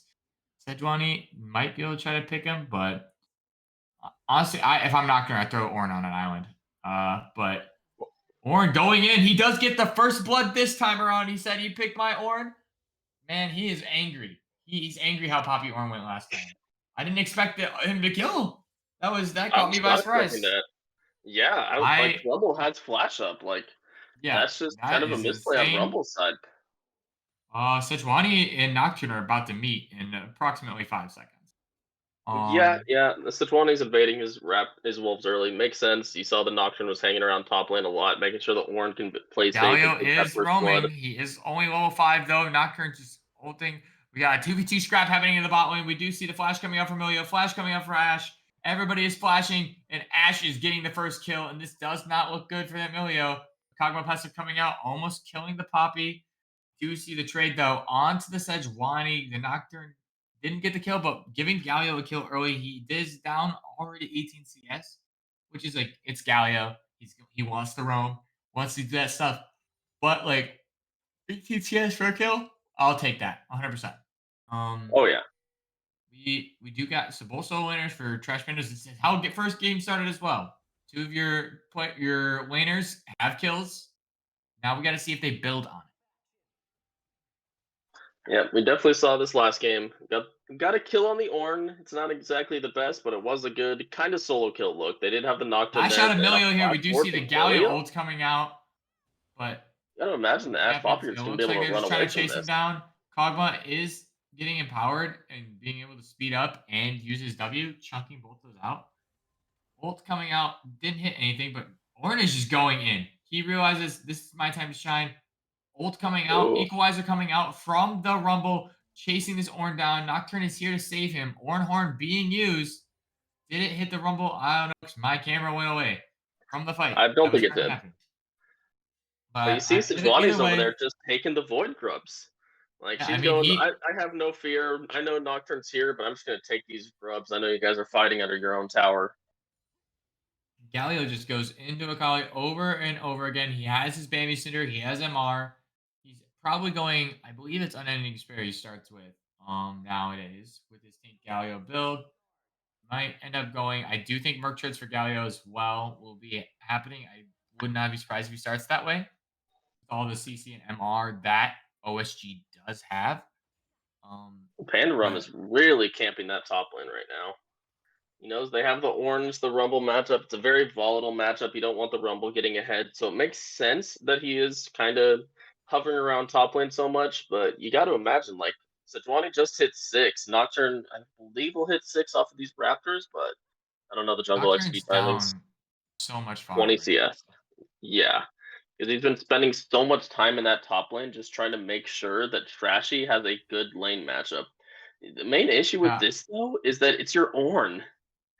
It's your Yeah, frontline tank. Like, your frontline tank, and he's gonna be useful regardless. Why not be helping this bot lane that has been shoved more than once? Galio using the taunt on Sejuani. Would not be surprised if I see an ultimate come out here, but it will not be. The stun coming out. Double proc on it with the Akali autos. Sejuani being able to chunk out this Galio, make him a little less tanky, but makes Akali's lane a little bit easier with her ultimate. yeah. That's just mostly lane relief for the Akali. You didn't necessarily, well, the Galio didn't have flash, but you didn't need the kill on Galio. It's mostly just to relieve the pressure on the Akali, because you see she was taking some bad trades. She's getting pushed in by the Galio. Like I said, seems to be a much better matchup into the Akali than that TF was. They're invading this Nocturne's jungle. He doesn't get to have it. I mean, bot lane's going to try, but Kog'Maw's not even Akali succeeding. does have Ash Arrow 6. coming out. We do see the Milio ult coming out as well. Poppy ulting up. Sejuani going in. Can they get one? Kog'Maw is down. Passive is coming out. Galio is here, but he's a little late. Can he get one? Kog'Maw does get the trade onto the Poppy with his passive. It is a 1-4-2 out in favor of Trash Pandas. Well done on the Galio to get there in the first place, giving that chance for the Kog'Maw to be able to kill with the passive and getting Poppy, so he's getting that trade. Ash didn't get a kill there. Kog'Maw is up 1 kill, up 10 CS. He may have the 2 deaths. But honestly, if I'm in this position, I would rather be Kog'Maw than Ash right now. The scary part is, though, the Akali does have that 1 kill. Like, Ash may not have gotten the kill, but the Akali did. We saw what the Akali could do last game against the Zeri Lulu. We'll see if maybe the Kog'Maw Milio will be able to keep the Akali at bay better than they did last game, but I'd be scared. I'd be a little bit scared seeing that Akali have a kill this early. Yeah, no, definitely, but I think you gotta have faith in the Galio, right? Galio is here to counteract this Kali. If Kali goes in, so does Galio. And Galio has a really big taunt and an MR shield. You know, so he's probably gonna go back here. I'm assuming, I believe I'm right when it comes to Unending Despair. Yeah, he's going on there. Gets his boots, gets some MR. This Kali is not gonna be able to do anything to Galio. I'm like the Ornn and the Galio building the same item at the same time. Look at that. I mean, they're both in the AP matchups. Yeah, both I in the wonder why AP that matchups. is. It makes sense. Look at this ult coming out from Nocturne. Can he get the fear onto him in time? Ornn getting the ultimate out. Ornhorn coming down. Equalizer coming down as well. Orn, can they get him? Do they have enough damage? And Orn getting another kill, being able to probably finish his unending despair very, very soon. Nocturne, while spending all this time top, Orn's being able to sustain just long enough to let Nocturne be able to do everything he can. But we've seen the Akali coming here. Ultimate coming out of the Akali. Did it? No, it didn't. I'm trolling. But Akali coming in, Sejuani ultimate. I mean, kind of a waste. Stopping the backs of Trash Pandas, of Trashy, of Pandorum, but like, really, I don't think it's doing much. They are playing for the grubs, trying to see if they can get 6 grubs, maybe even 4. But I don't think Trash Pandas is gonna want this to happen. I mean, are they gonna let it? It looks like we're gonna get a scrap, possibly. At least something. Yep. Milio's up there, and this time OSG did not rotate their bot lane up for these grubs. So I do believe Trash Panda is just going to get all 3 for free, and it's going to be a 3-3 game. Looks like Sejuani did take 1, so it'll be 4-2, but 2 is Okay. better than 0. So Kog'Maw can still And shut they a tower do get with that 2. break point. They do get that break point of having at least the 1 grub. They might not be able to get the 2, but they do got the little 1 void. What are they called? Void mites. They get the 1 void mite. Ooh, that's all a good 6 of them were asset on used, Kog'Maw. gotten before Dragon was up. Ash and Kog'Maw are taking a fight to them. Galio ult is coming down. He does get the knock up onto Sejuani. Taunt as well into Sejuani, but Poppy ult says goodbye. Galio is gone. We do see the flash coming out of Poppy and Kog'Maw. Kog'Maw used both of his sums there, try to kill that Ash, but Ash still remains untouched and undead. No, but we do have some kills coming back over to OSG. I mean, that going to the Poppy this time around again. I mean, it's your tank. A kill is a kill, you know. But I mean, I would rather it be on anybody but the Poppy. But they did get the drag, and they're even on gold. It's 18,500 gold for each team. It's definitely a better spot for Trash Pandas than they were in Game 1 at this state in the game. Oh, 100%. This one is like a 3,000, 4,000 gold lead for OSG last game. Yeah. No, and you are seeing they're trying to kill the Kog'Maw, and he did eventually go down, but that Galio ult really does help keep him alive for longer, and it stops the dive from OSG. So we're gonna see it. Yeah. We're gonna have to see if Trash Pandas can keep on executing like that, because it will be hard for that Akali to get on top of the Kog'Maw if there's a Galio ult looking for him the entire time, or Looks protecting like him, I should say.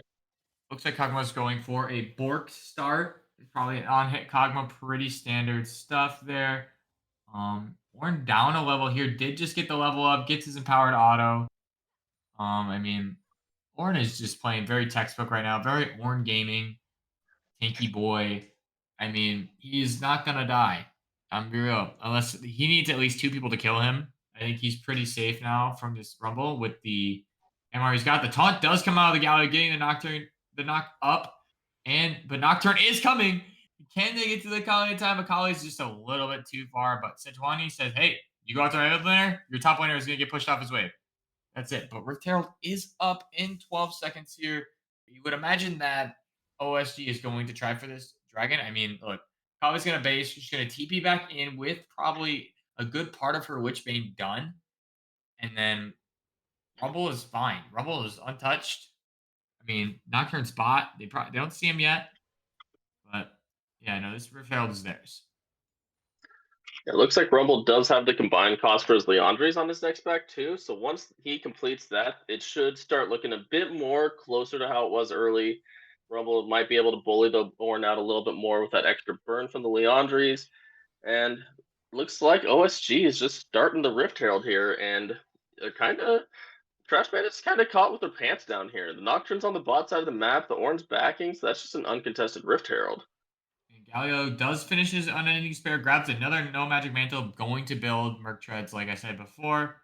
I mean, the top to mid is very, very strong for Trash Pandas. Very, very 004. I mean, down that 20 CS that he started when he ganked, but like, I mean, both his laners are not dead, and they're getting stronger with their tank items. But Rumble says, don't touch my wave. Ornn is just gonna go in. He says, hey, don't you burn me. Well, Equalizer coming out from Rumble, trying to see if he can chunk down this Ornn, but Ornn will not go down that easy. He doesn't have to. I mean, he has TP up, he can come back. I mean, He's not scared. I mean, 2-0 orange should never be scared. Ooh, Yeah, Rift definitely. Hero coming out with the 4 grubs. Should be able to take this tower. As I point out, they got a little bit of a support Ash going on, the 003 Ash, but it doesn't really matter. You don't need your Ash to be ahead. All she has to do is hit those ultis on the Kog'Maw, who doesn't have cleanse. Like, yeah, the Milio is there, but it's still gonna doesn't matter, or not doesn't matter, but you can hit other people besides the Kog'Maw. Milio sure can cleanse the ulti, but they do have so much CC on the side of OSG. Sometimes Yeah. all it takes is that split second of stun before the Milio can get his ult out, where he just hits with the Sejuani ult, and it would be much harder for really anyone on Trash Pandas to get away. Yeah, no, definitely agree. We do have Dragon up in 30 seconds, so we will see if this splits or not. Galio is pushing his Galio off the way, but Kali should not be able to touch his Galio. Galio Yeah, should be no able way. to win that 100%. We do see Galio the does Rumble have has the ultimate. Leandres now. Galio does have ultimate. Are they looking to fight here? It looks like they are. Looks with it is coming out. They do get something here, but Galio with a double taunt, getting smacked by the Sejuani. Poppy does get a double ult. It's just the Kog'Maw. Sejuani ultimate misses wide, but you see the TP coming out from the Ornn. Double TP out of the top laners. This is going to be a 5v5 scrap. Nocturne does get the first kill onto the Ashe. They are now down another person. Bot lane is dead for OSG. Probably just couldn't get there in time. Galio was there. Ornn was there. Trash Pandas is just leaning into this very strong. Now your jungle is basically even. All that lead that Sejuani had with his CS, it's just basically been chunked. And you saw there that Galio just shoving the lane faster with that unending despair, just having the prio on the Akali, then just coming in with that ultimate. It's very hard for an Akali to get that roam timing to try and get there and help before the Galio just destroys your entire team. Yeah. No, I mean, Galio was looking for that fight the entire time. Yes. Very good heads up play on Trash Pandas there to recognize that they have the ultimates up. They can look for those fights, and they had the TP coming in from the Ornn. No, yeah. Everybody was there. Ash does have her Kraken Slayer. They might be able to run down the Ornn, but that's a good stun from the Ornn Poppy. flashing out. Flash. It does look like Ornn will fall. Poppy just following him out. Ashe being able to kill, but Nocturne might get a trade kill onto this Poppy. Yeah, this Poppy's dead. Nocturne getting a free kill. He will take that. He is going to 100% now start to try to build a lead onto this Sejuani. Sejuani probably might end up building like a Frozen Heart. I could see possibly. I mean, the Nocturne and the Kog'Maw. Yeah, it does make a lot of sense. Frozen Heart would be a very smart buy. You see, the Rumble up here is just hitting the tower, but we did get the first kill on the Ashe there. That is very nice. Like I mentioned, the Kraken Slayer, it does make it a lot easier to take down those tanks, and the Ornn doesn't really have that much armor right now. He has Merc Treads and Unending Despair and a Negatron Cloak. Like, he's got a decent chunk of MR. This guy built the same stuff last game. Yeah, they do love their MR. Feels like it. We are seeing the Nocturne and the Milio beat up on the Sejuani a little bit. Does the Galio taunt hit? It does not, but Sejuani gets over in time. He gets over the wall. Can Sejuani make this escape? It does not look to be certain. The fear coming out, and Pandorum getting another kill. Galio is going in. Nocturne ultimate onto this Ashe. Poppy is charging the ultimate, but Spell Shield blocks it. Good Spell Shield out of the Nocturne. Now the Poppy is running away. Can they get more? Galio going in. All they need. Trash Pandas is very, very strong. Nocturne is there. You need to be very, very careful. I mean, what is the Kali going to do to Ornn? Apparently, he's taking a good chunk, but the Ornn's kind of getting chunked, and he just walks back into the Akali Shroud. Wants to knock him up, but he's like, and she just got too close to the tower, and she's dead. Okay. Look, she wanted to kill the Ornn. She saw her chance. That was probably a really good call to take, but you were really, you never want to be in that crevice as an Akali with that Ornn. He didn't hit a single ability, but you got way too close to one structure, and you die. So your Ornn is now 3-1. Your Nocturne is 405. Galio 104, and Kog'Maw is even. Or actually winning against Ashe. Trash Pandas has all the keys to win. The Kog'Maw's about 200 He's got a whole kill for 13 CS. So yeah, he's up. 100% up. It's pretty even. Yeah, But you got that Nocturne. He's gonna be a real scary threat at this state in the game with his 4 kills. He already has the Stride Breaker and Black Cleaver done. Like, if he's allowed to get on top of the Ashe, which, like, let's be honest, who can really stop him? I don't believe Poppy's steadfast presence will stop his darkness. So, like, how is OSG going to be able to stop that Nocturne? Because this Nocturne right now, it seems to be the biggest issue for OSG. They got to protect that Ashe. They have to, but it's like, I mean, I think Bramble could be useful. I think, yeah, the fact that nobody on OSG, like, that Sejuani, I think, needs to build a Bramble. I mean, for the Kog'Maw, the Milio, that Nocturne, like, I think very, very useful. I think you just gotta, I don't think you want to target Nocturne, but, like, if he doesn't have ultimate up, I think he becomes your #1 priority. Yes, definitely. And that starts with just ulting, getting through mid lane. But Ornn is getting targeted here. We do see the Ornhard coming out. He is stunned twice, but the Ornhard does get through. Can he take down Sejuani in time? Sejuani beating him up. Sejuani says, "Here, Kali, you can take that free kill." But Ornn and we saw Baron. this last game. But this time they're ahead. Yeah, they're down 200 gold, but they're up 6 kills. They're down a tower, which is probably going to change very, very soon. Resets coming through for Trash Pandas. They're going to get back on the map. We do see the Abyss Mask being completed for the Ornn. I mean, trying to do more damage, plus negate all the stuff that Rumble and Akali are trying to do. Their 2 like AP damage strikes aren't going to really do much to Ornn and Galio at the moment. Galio trying to build his second item here. He's got the guys. He's got his cooldown book. He's going to be very tanky. He's going to start doing damage now because of that Abyssal Mask. Yeah, and you can see, I think it's a very good heads up play again from Trash Pandas. You see, OSG commits 3 people bot side to try and take care of that Ornn, and Trash Pandas is immediately, we have to take Baron. Like I said, they did it last game, but the difference between last game and this game is that they're actually even, maybe even 700 gold ahead right now even. So it looks like Trash Pandas is trying to come back with a vengeance, saying, you guys beat us in game 1, but we are not giving up without a fight. You guys have to, we're trying to force a game 3, of course. Yeah. Galio's pushing top right now. He just got some more gold here. Now 1.2. The lead is still growing. He has TP for Dragon. We do see the Nocturne ultimate really coming out. Galio's walking to get his ultimate off. Yeah, the Ashe just got blown up. Can they get more? I mean, Kog'Maw is still free firing. Poppy ult's coming out, knocking away the Nocturne. But now you got to deal with the dog chasing you. Flash coming out from the Poppy, trying to save, but I mean, ulted Nocturne away. That was Poppy ult. Ashe died. Sejuani ult is gone. And they lost Dragon. Or you're losing Dragon. Because, I mean, Sejuani's still here. She could try to steal, obviously. But it does look like this is going to be Trash Panda's Dragon. I mean, and they still have Baron, guys. Still have Baron. #1 rule against Baron. It's like, if you can't get a pick, you are playing defense. And, I mean, OSG didn't have to play defense a lot last game. They were ahead from the get-go when Trash Pandas got the Baron last time.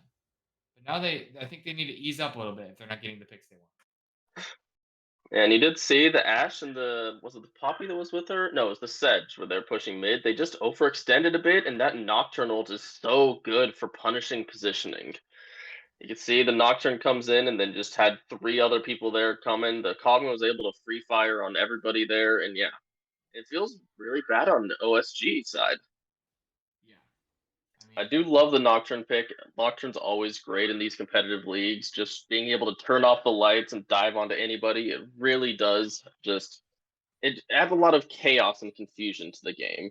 And when you have people who might not be as experienced, like, it turns it into a bit more of a solo queue game when you have a Nocturne turning off the lights and diving people. Oh yeah, I mean, that's what we talked about. Very much makes it harder. Yeah. I mean, like, sometimes you need a solo queue game, and that's how just some people play better that way, you know? And we're seeing it right now with Pandora. Like, he's playing out of his mind right now. Yeah. And we do see the Ornn did upgrade the Kog'Maw's Bork first. So he will have that Ornn upgrade. So we got the Kog'Maw. Not only is he scaling with items because he is that Kog'Maw, the one who will shred tanks constantly, but he also has the upgraded Bork. So he's just going to scale even harder because he has the Ornn with him. Just gets that free scaling factor from the Ornn Horn. We do see 2 top they here. call it? Dragon isn't for a bit. I mean, we just had the fight, but Baron is the next thing up at 2.5 minutes roughly. A little under. I mean, you gotta think. I think OSG does not want to get if they give Trash Pandas that dragon, they might or that Baron, they might be spelling the end of game 2. So they're going to be very protective over it. Nocturne is inching towards bot side a little bit with this Ornn. I mean, he's getting the shove in. Baron did end. They might be able to take this tower. I'm kind of surprised. We didn't see quite as much of a Baron power play as I would have liked from Trash Pandas. Like you mentioned, they were even in gold, but even right now, it's only about 1,500 gold. But they only got, I think, 1 tower with that Baron buff. So it's not exactly bad for Trash Pandas, but I would have liked to see them do more with that Baron buff. They had are a great terrorizing call. the Sejuani right now. Yes, Oh they my are. gosh. They just took he smited his red and then he goes to chickens and then they come back and take his chickens. I'm so mad. And the towers. Yeah. I mean, they got 2 towers during the Baron, both tier 1s. Yeah, a little They bit also get delayed on this. that second one, but you're right. It is it is a delayed consequence of that Baron call that they got. Looks like They also Galio's got getting they got his top, one. they got mid, Right. and then they also had the bot. They got all 3 tier 1s from that one Baron call. Okay. Which is so huge. I mean, but you do have the 4 grubs, Sejuani and Akali forcing the TP out of the Galio. I mean, quite possible they're not going to be able to catch him, but they're going to push him off. Not make sure they're not losing too much while they're Yeah. trying to gain. They're trying to put some distance between these 2 teams. Mm-hmm. You see the Kog'Maw just free farming. He's there. He's trying to get his gold. He's only got 2 items. I imagine the Trash Pandas probably isn't going to be looking to take a fight until that Baron buff is up. But I'm curious to see if we're going to see some action around the Baron buff this time, because there hasn't been many really like 5v5 team fights in this series so far. Maybe there's been like Definitely. 1 or 2. There was that one in the bot lane this game. Then we had I think we had a 5v5 when OSG already had the Baron buff in game 1. They were just shoving down the towers. So like, we will shove this Baron buff down your face and end this game. But I'm curious to see if Trash Pandas is going to pull the trigger and try to initiate a fight here for that Baron buff, or they might even play for the Drake, because the Drake's spawning shortly after the Baron.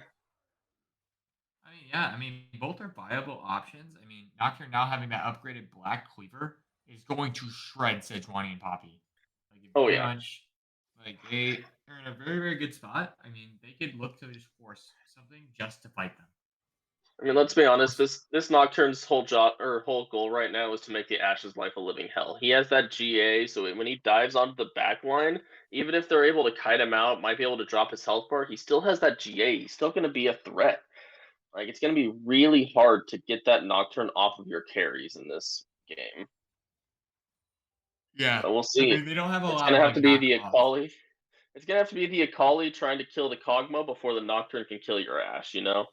And OSG is actually starting to Baron here. And I mean, they realize it right now. I mean, they're burning it pretty well. I mean, but I mean, can they Trash burn it in Pandas time? is No, they aware. can't. 8,000. I mean, they got the TP out. Ornhorn is coming through, and it does hit a couple. Galio also coming in. Nocturne going forward. Galio, can he get anything at all? Looks like everybody gets out just fine. 5v5. We do see the TP from the Ornn. Oh, the I mean, Ashe is in a bad spot. Yeah, she has to flash over the wall. we do And see. yeah, everybody just walks away scotch-free after that, I guess. But Now, Trash Panda is going to Trash start Pandas the have Baron the Baron. now. They have all the prio. They're pushing everybody out. I mean, Galio is just going to walk towards Akali. I mean, up a whole 2 levels. I mean, 1 level now, but I mean, Trash Pandas just wants to fight. And, Yeah. I mean, OSG is just not giving it to them. They're very much like, okay, they want objectives. They want the objectives, but unfortunately for OSG, they can't take them for free. They can't. Yeah. I mean, especially at this stage in the game. And I think honestly, if I'm Trash Pandas, you just do it. Do it, and then if they want to fight later, they can fight later. I mean, you don't have to in League. You don't even have to fight. You don't have to fight to win the game. And I think right now Trash Pandas is like, but we want to. Yeah. They're playing very much, what is it? The Chinese region. I forget what it is. LPL. They're very They'll much a probably scrappy. see another star up of the Baron. They are 6K, it shredding looks it. like they will get there in time, but the Nocturne is already back up. So is the Ornhorn. Nocturne is on Ashe already, and she is one auto away. Nocturne getting And the the shutdown on Millie. Ashe. And then we see the Milio getting a shutdown as well. GA being popped from the Nocturne, but the blue team does get the Baron in time. But can they have enough people to use it? Milio and Poppy, it will go down to the Nocturne. This Nocturne is very, very strong, leaving just Sejuani left for OSG. Yeah, I mean, that Sejuani was a kind of worth Baron. limping away. Yeah, Sejuani limping kind of away, limping away licking with her her tail between her wounds. legs. Yeah, honestly, I mean, I like how Freshman is just kind of was like, okay, we don't really need the Baron. You guys can have it, and we'll just kill all of you, but except your tank Hmm. support. I mean, our tank jungler, and they're gonna get inhib for this, which is pretty huge against the Baron. I mean, keep it shoved in the mid lane. They can't really. They just have permanent auto shove. Yeah. I'm surprised. It felt like OSG might not have been tracking those ultimates quite that as closely as they should have. Like, I don't think they were expecting the Nocturne to have his ultimate back up. Same thing with the Ornhorn. Like, it kind of caught him with a tail between their legs, I think. They were all grouped up in the Baron pit, and that Ornhorn just kind of shredded their entire team. Yeah. I mean, very well placed ultimates from the Ornn and the Nocturne. Just realizing they can kind of just do whatever they want. Hmm. Nocturne might play a little safer with his GA just not up currently, but they can just keep as long as they keep their feet on the gas pedal. We Baramolo might be seeing a game 3. Yeah. I think things are looking good for for Trash Panda right now. We got about a 3K gold lead on them. The surprising part is this gold lead is not blossoming as hard as it was when OSG had the foot on the pedal. Granted, OSG did get the Baron. That always helps. I think it's 1,500 gold for the team. Even the 4 kills though traded back does not. It's still keeping this game close, which is a bit surprising because it feels like Trash Panda's just been in the lead, and you're getting a little bit of a catch on the Milio here. Ash Ooh, ultimate the comes Ash arrow out. I misses. mean, Yeah, using Milio that just Ash walked arrow away. so prematurely. I mean, look, man, Galio's building another MR item. Like, everybody's so tanky. Kog'Maw is now on 3 items. He will literally one-shot your entire team by himself. With that rapid fire. I mean, holy, I'm so sorry, guys. But he has this. The items he has, he will shred. He's gonna shred everybody in his path. It just does not matter. This Kog'Maw is very, very scary. Even 4-3, he's down 40 Mhm. CS, and he's very much stronger than his Ashe at this point. Oh yeah. The main part, like I didn't bring it up in Champs like, but right now Ash is basically the only carry that they have. Like you keep mentioning, the Ornn and the Galio keep building double MR items, but they have a double AP comp. Ooh, Sejuani might be getting caught out here. The only Baron left. Can they get to Sejuani in time? It looks like she's going to get away. We do have a little bit of a scrap in mid. Equalizer coming out onto this Kog'Maw. Ghost being burned. Kog'Maw does go down, but the Galio ultimate does come out. Can he keep him taunted long enough? However, Galio does get the kill onto the throw. We are seeing another TP. Nocturne might just get it before this TP is even useful. And we might be looking at a game 3. That They might do just have be a game for wave. Trash Pandas. That might be game for Trash Pandas if they can push this wave. I mean, Akali and Sejuani don't have that crazy wave clear, and they have this Mega Minion wave. They just need to go fast. They don't have Kog'Maw, so their Tank Shredder is gone. But you have Ornn. His autos are going to go crazy. Sejuani ultimate coming out, trying to distract them. Maybe they're just trying to fight to keep them off these towers. But it looks like Akali's going to be alive. Sejuani's just going to keep hitting it. Galio just says, okay, look, I'm not going to fight you guys anymore. I'm just going to auto the tower. Yep. Auto tower. It's stunned a little bit. We'll take one tower. You guys can look Okay. for the kills. I'm going for the game, guys. I'm going for the game, guys. You guys have fun. But drag is up in the next 30 seconds, and that will be soul point for Trash Pandas if they can get it. I mean, that will be soul, and it'll be very strong to have a Windrake Nocturne. He will be zooming around the map. Oh yeah, Ultimate especially with coming that. out, and it whiffs because the back went through. Will they get hit in base though? And it does not even hit him the second time. This Ashe arrows have been kind of unlucky. Yeah. For I've been there. I get OSG, that it's a shame. sometimes. Sometimes you're playing Ashe and you feel like you just can't hit a single one. It definitely feels bad sometimes. At that point, you just gotta get close, though. You know what I mean? Just get closer. If they engage on you, you Yeah. hit a W, throw a W to block his spell shield, and then ult him in the face and run away. That's the plan. I mean, if you don't die in the first 2 seconds, Ash says, then you win. Ults True, all true. coming out. Rumble ult, Nocturne ult, Poppy ult, Galio ult is coming down. We do see the Nocturne ult. The Galio is taunting everybody in the backline. Akali does get the one onto the Milia, but immediately Oh, Sejuani goes down. Akali Zanya's, but it does not matter. Ornn is just going to knock her up. We do have a 2 for 2 going through for this team fight, but who has their jungler? That is the side of Trash Pandas. Nocturne is still alive. That means this dragon probably theirs for the taking, guys. So real. And Kog'Maw is up. I mean, Akali got Milio, but then forgot. Oh wait, Kog'Maw does a little bit of damage. yeah. So I mean, look, this Nocturne was behind. He was behind 30 CS. He had 0 kills. Look at him now. The Up 8, 3, up 0, and 9 13. Nocturne. Yeah. This Nocturne has done a really good job recognizing he's him. Mhm. It's not even about the Kog'Maw carry anymore. This Nocturne's putting this game on his back. Pandorum Yes. is like, we are taking this to a game 3. I'm going to assassinate this Ashe. She can't do anything against me. And yeah, it's definitely looking like a much better showing from Trash Pandas this game. Definitely agree. See, Trashy on that Ornn, even though he did get counterpicked by the Rumble a little bit, it still seems like a good one. Still seems like a good matchup for him. And he seems very comfortable on the Ornn. That Ornn, it always has the scaling. You don't really care what happens in lane as the Ornn, because you always have that call the Forge God. You have those Ornn upgrades. And yeah, looks like OSG might be trying to set up for Baron here, but Trash Pandas is not going to let them sneak that or even start it sneakily. Like No, I like mean, we're saying we were saying last game, like at this point, I think OSG needs to be looking to play for that Elder buff. Maybe hopefully get a lucky steal, because they can definitely win team fights if they get the Elder Drake buff. Right now, it feels like the team fights are definitely not going in their favor. They can't get through the front line of Trash Pandas, really. Like you said, the Akali is able to assassinate the Milio in that last fight, but yeah, Kog'Maw is just too much of a threat right now. Absolutely just destroying the front line of OSG. if I'm Trash Pandas, honest. Oh, Galio is coming in from behind possibly here. They might be looking for a flank. Akali's trying to do the same thing, but she needs to realize like, nobody is there. Galio does try to go in, probably does get the stun, but Nocturne is just going right in for Ashe. Followed up with a Galio ultimate to knock everybody up. Ashe Shilbo prots, but Ornn gets the kill onto the Ashe. We do see another one fall. Kali gets a kill. Galio gets a kill. Nocturne killing the Rumble. Kaga going down. Poppy. And now the only one left is that Akali. Can she get away in time? Strikebreaker coming out from the Nocturne. And now they wait. And then everybody on Trash Pandas is dead. They do have a little bit of a wave mid.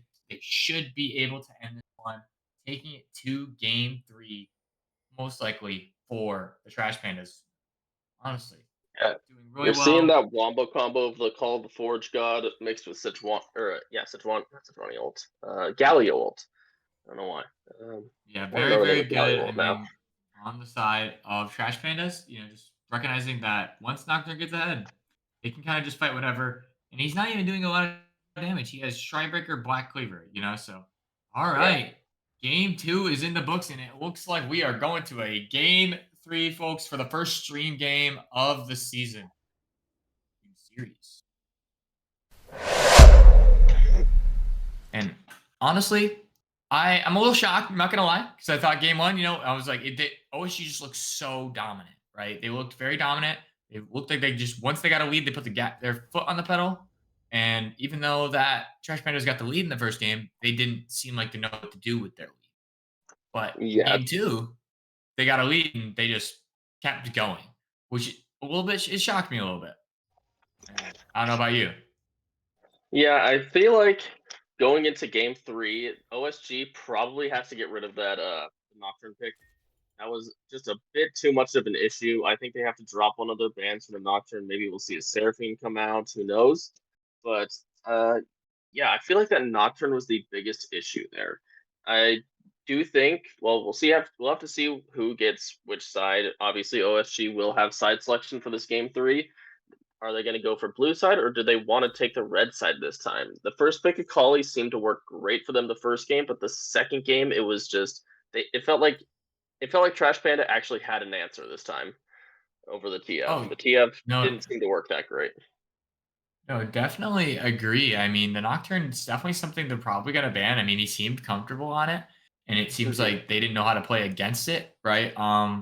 I mean, I think that the Milio was something as well. Just keeping their team alive, right, is so useful. Yeah. I mean, I wouldn't surprise if I see as Trash Pandas, I'm like, yeah, I'm banning the same thing again. Now they're gonna call OSG's bluff because OSG disrespected them by doing the same 5 bands and be like, "Hey, Mhm. we just beat you. Can you do something about it?" And Trash Pandas responded. I Yeah. mean, Trash Pandas was so obviously like, yes, we can do something about it. yeah, no, I mean, the Galio was a great pick. I mean, hats off to the mid laner there, just being able to be in fights, and just like being like, "Hey, look, I'll go in." I mean, I think on the side of OSG, they need another carry besides just the Akali. I Hmm. mean, obviously that's where you look for your AD carry, but I would like to see maybe a not double tank top jungle, I mean, or an AD threat instead of a rumble. Yeah, I mean, if you're gonna play a Kali, um, Maybe pick the you Renekton don't instead of the Renekton Rumble. instead, or because Akali is such a good like solo AP threat. You know what I mean? Because then like they're not each solo laner is gonna have 3 MR items. You know what I mean? And it kind of makes an AP assassin a little hard to play. Oh yeah, When you 100%. have So, I mean, I'm a little I would like to see what they do with the top lane. I think that or in top jungle, definitely gotta look at their champ pool and be like, "Okay, like, what can we do differently?" Because it's Hmm. not working as easy as it did game 1. I do So think if OSG is planning to first pick that Akali again, I think they have to ban the Rumble or not Rumble, Galio. I think the Galio was a great counterpick to the Akali, and it really stopped anything the Akali was really trying to do into the mid to late game, and it really struggled in lane. The Galio was always had prio. The Akali couldn't get the roam timings off, and I feel like if they, yeah, like I said, if they plan to first pick that Akali, they need to get that Galio out of there. And if they do ban the Galio, I think Trash Panda needs to ban the Akali because I'm not sure they have another answer for it besides the Galio. yeah, no, I could see that. Yeah, I mean, I think yeah, if they ban the Galio, I think respecting it with the Caliban would be a very good idea. Hmm. I think Akali definitely also, but you had the Milio, you had stuff to keep him on. So I think if Yeah, you're not gonna have Galio and you still choose to keep Akali up, right? You want to have some type of like anti-engage support or top lane or jungler or somebody that's like, okay, Akali, you're gonna go into my backline, I'm going into yours. Like the yeah, Nocturne. So I mean, we'll have to see. I mean, it looks like they're about ready for draft. I mean, we're looking. Oh, Trash Pandas are. I mean, I think OSG is still a little bit. Oh, I mean, I stand corrected. We have a double ready for draft. We're gonna be looking at it. It looks like Trash Pandas is taking red side for game 3. Looks like I believe that's the same for all 3 games. Having yep. OSG on blue side and Trash Pandas on red side. A classic. I Shout out mean, to very Slowkeeper saying they're making it easy on him. He never has to switch things up. yeah. So I'm hearing it looks like Twitch chat is saying that Trashy is not a top laner. He's like Oh, off rolling. So yeah, props to him. The he's doing Milio, well. this first ban, we have new bans just dropped. Asol, we have not missed you. Asol has been banned every game. Trundle There's the Lilia, was banned the last 2 games, and the Lilia. And then we have Nocturne. 2 new Nocturne. bans have entered the Rift, and Trashman just says, "Okay, fine." We Ooh, have the 3 first the pick same bands Ornn. over and over. But I'm very excited. The Ornn first pick, I think, makes sense because both Yeah, teams that have won have had Ornn. Um, Ornn's just I too strong mean, right now. He's good in really, really, lane. I He can mean, get solo kills. but I think off Trash Pandas, they pick the Mordekaiser. They say, hey, look, now we're not banning it, we're picking it. You know what I mean? Now this opens up in our ban. I like this because I think this opens up the gates to ban the Akali in round 2 if it doesn't get picked. Hmm. I like The this a lot. Kog'Maw again. No, I like this. I like this. I like this a lot. I think the Kog'Maw is good for him. Having a second chance to, with his passive, to get a kill and still end up getting gold off these Ooh. trades. Very, very good. Kaisa, Leona, Ornn Ooh. is a very dangerous first three. With the hybrid damage out of Kaisa, I do think that makes sense. I love that bot lane. Kai'Sa's one of my favorite champions. She's so much fun to play, always fun to watch. She's the one of the most She's assassiny AD carries that you can get, really. yeah, So and you I gotta see. the So Kog'Maw's gonna have to watch his positioning. He won't have Emilio this game to help defend him, to cleanse the Leona stuns, and this time it's gonna be the Seraphine trying to help out that Kog'Maw. yeah, Seraphine makes sense. I mean, it was banned the first two games. Mhm. Seraphine will be really good into the Ornn Leona that wants to engage with her ultimate, and she still enchants the Kog'Maw with a W. So I mean, she would be like pretty good here. I do think that yeah, Janna would have been fine. I think any Lulu would have been really good too. I think Lulu would have been a really fire pick, but Seraphine's where he's comfortable on. We do see the Akali ban first. That makes sense. Brand, I mean, they've been Brand all series long, and we know the caster desk supports it. Obviously, Brand is a very Yep.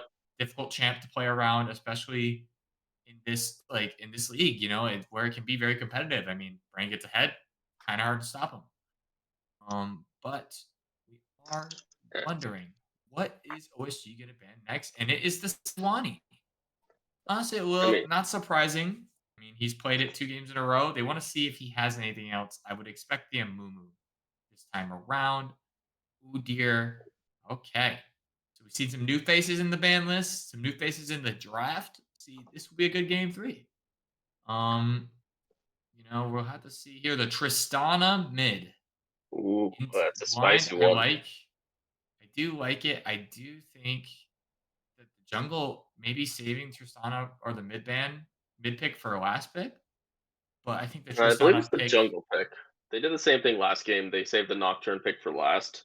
well, yeah, making it feel comfortable. Tristana into Yone. Okay, so Tristana does win that matchup early. Yone, I feel like wins it later on. Hmm. But I would be very scared. I mean, I think jungle here could be any type of tank, but we do see an AP Elise. I like this a lot because they kind of listen to what I was saying a little bit when it comes to like not just having one threat. You know what I mean? Hmm. Besides the Akali, and they switched it up, and I like that. Morgana They're jungle. going. They're covering it. They haven't locked it in yet, but it's a good possibility. The problem that I see here is that they'll definitely be a bit too AP heavy. Like Kog'Maw deals a Yes. lot of magic damage. Mordekaiser's an AP threat. Now you have Seraphine and Morgana. Like they don't have much of a damage profile, and they don't really have a front line like they had in the past 2 games. They don't have that tanky Ornn front line. They don't have the Galio that's going to just be a big root for the Kog'Maw, stopping anyone from getting to the Yeah. Kog'Maw. I mean, the Morgana's good. I mean, for the spell shield, I mean, you have Yone knockup, you have Elise stun, you have Leona stun, you have Ornn knockup, right? Very, very useful. Yeah, There's a problem though that I see here. There's only one spell shield. Um, yeah, and there's 4 of those, so it's like this jungler is gonna have to really pick and choose when she's using that spell shield. I think she's really great in the comp. I mean, very, very good choice. And the AP thing, like you said. But also, Mordekaiser is now your only front line into Ornn or Leona, hmm, like Yone. You know what I mean? Like, Mordekaiser can pick up one. Y'all are going to have to fight the tanks on your rest. So I'm interested to see what's going to happen with yeah. I that. imagine we'll be seeing those same double magic resist items coming out of the Ornn.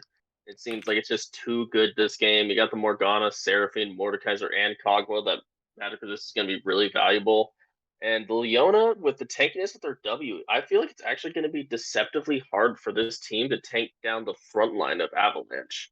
And you got the Kaisa able to dive in. She's able to get off. She's able to dive off of the Elise E, the Yone ult, and knockup, and all the crap that Leona does. She Yeah. has way too much CC in her kits. Yeah. Kaisa has a lot of like opportunity to just like, make it. She can choose which CC she can go into. I think Hmm. she'll probably just be looking to kill Seraphine or Morg. Like, I think Kog'Maw will give her trouble. Yeah, Kog'Maw will Just definitely because, give her a bit of trouble. but I mean, we will see. we will. I mean, I'm glad that we got some new bands and stuff like for this game. I mean, you're just trying to like spice it up a little bit. I didn't want to see the same like characters over and over again, and so um, I'm glad that both teams realized that some changes we need to be made to kind of like spice it up for the viewers. Obviously, it's for Twitch chat. That's why they did it. Not for strategic advantage. For Twitch chat. You know, Always not for the Twitch guy that said chat. to clean my room. That was messed up. I saw that. One of y'all. We'll talk after. Kidding. Anyway, but the draft. You know, it'll be interesting to see some new characters. Maybe this Mordekaiser is gonna beat the Ornn. Maybe Morgana beats Elise. Maybe Yon beats Trist. We will know very soon. This is definitely going to be a spicy game. Like looking at all the matchups, this is not. Neither of these teams are ones that are going to be like, I'm going to sit back and farm and try and scale for the late game. Like, yeah, you got the Ornn, yeah, you got the Kog'Maw that are going to be farming up, but you got an Elise, a really strong early game jungler. You got a Yon. Yon's always going to be trying to pull off those mechanical plays, trying to get the assassination. You got a Kai'Sa Leona bot lane. Like the Seraphine Kog'Maw, they're both pretty immobile. Yes, Seraphine does have that W to try and speed up everybody, but if either of them missteps, the Kai'Sa Leona have so much CC and burst between them, they will go down fast. It's not quite the same chase down potential that the Ashe had in the last game, but the amount of damage that the bot lane will be able to bring out against the Kog'Maw Seraphine, like they really have to watch their positioning. That level 3 Leona, if Kai'Sa and Leona are able to get level 3 first, it's gonna be rough, I think. Yeah, I think early on it will be, but there will be a time where Kog'Maw and Seraphine are just like they will shred the tanks. Yeah, I So want to we'll see. see. Yeah, I want to see the Elise definitely play more towards bot side. You have a really strong bot lane with the Kai'Sa Leona. If you hit that, what's it called? Her stun, her E. I don't remember what it's called. But if you hit that on either of those two, it sets up the Leona so well, and then the Kai'Sa is just going to be able to just auto attack and damage, get that passive proc on him multiple times. It's going to be, I think it's going to be a hard lane for Kog'Maw, and I really want to see that Elise play more towards the bot side. Novocaine has definitely been playing more towards the top side in these past two games, but I want to see him playing for this bot side. You don't want to let that Kog'Maw Seraphine just free farm and scale. Yeah. But so we are gonna these two drafts, they're exciting. I know everybody wants to watch. But we are gonna go to the break for right before game 3, and we will be back very, very soon. Catch y'all there.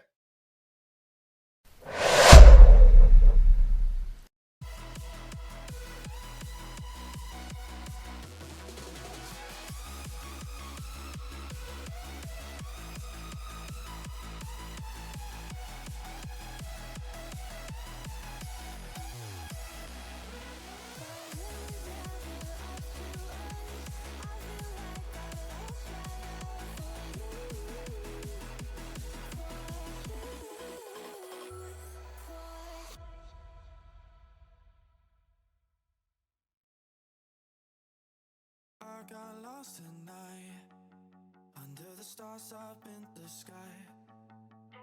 Directions hard to find, under the stars up in the sky. I got lost at night, under the stars up in the sky. Directions hard to find, under the stars up in the sky. I don't know where to take this, I don't wanna break this. We're living in the moment, we're living in the moment. Your head is on my shoulder, but we're getting older. Baby, it's you and I. Yeah, we're stars in the sky. Oh, yeah, we're stars in the sky.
Okay. And we are back with OSG versus Trash Panda Esports. We are at game 3.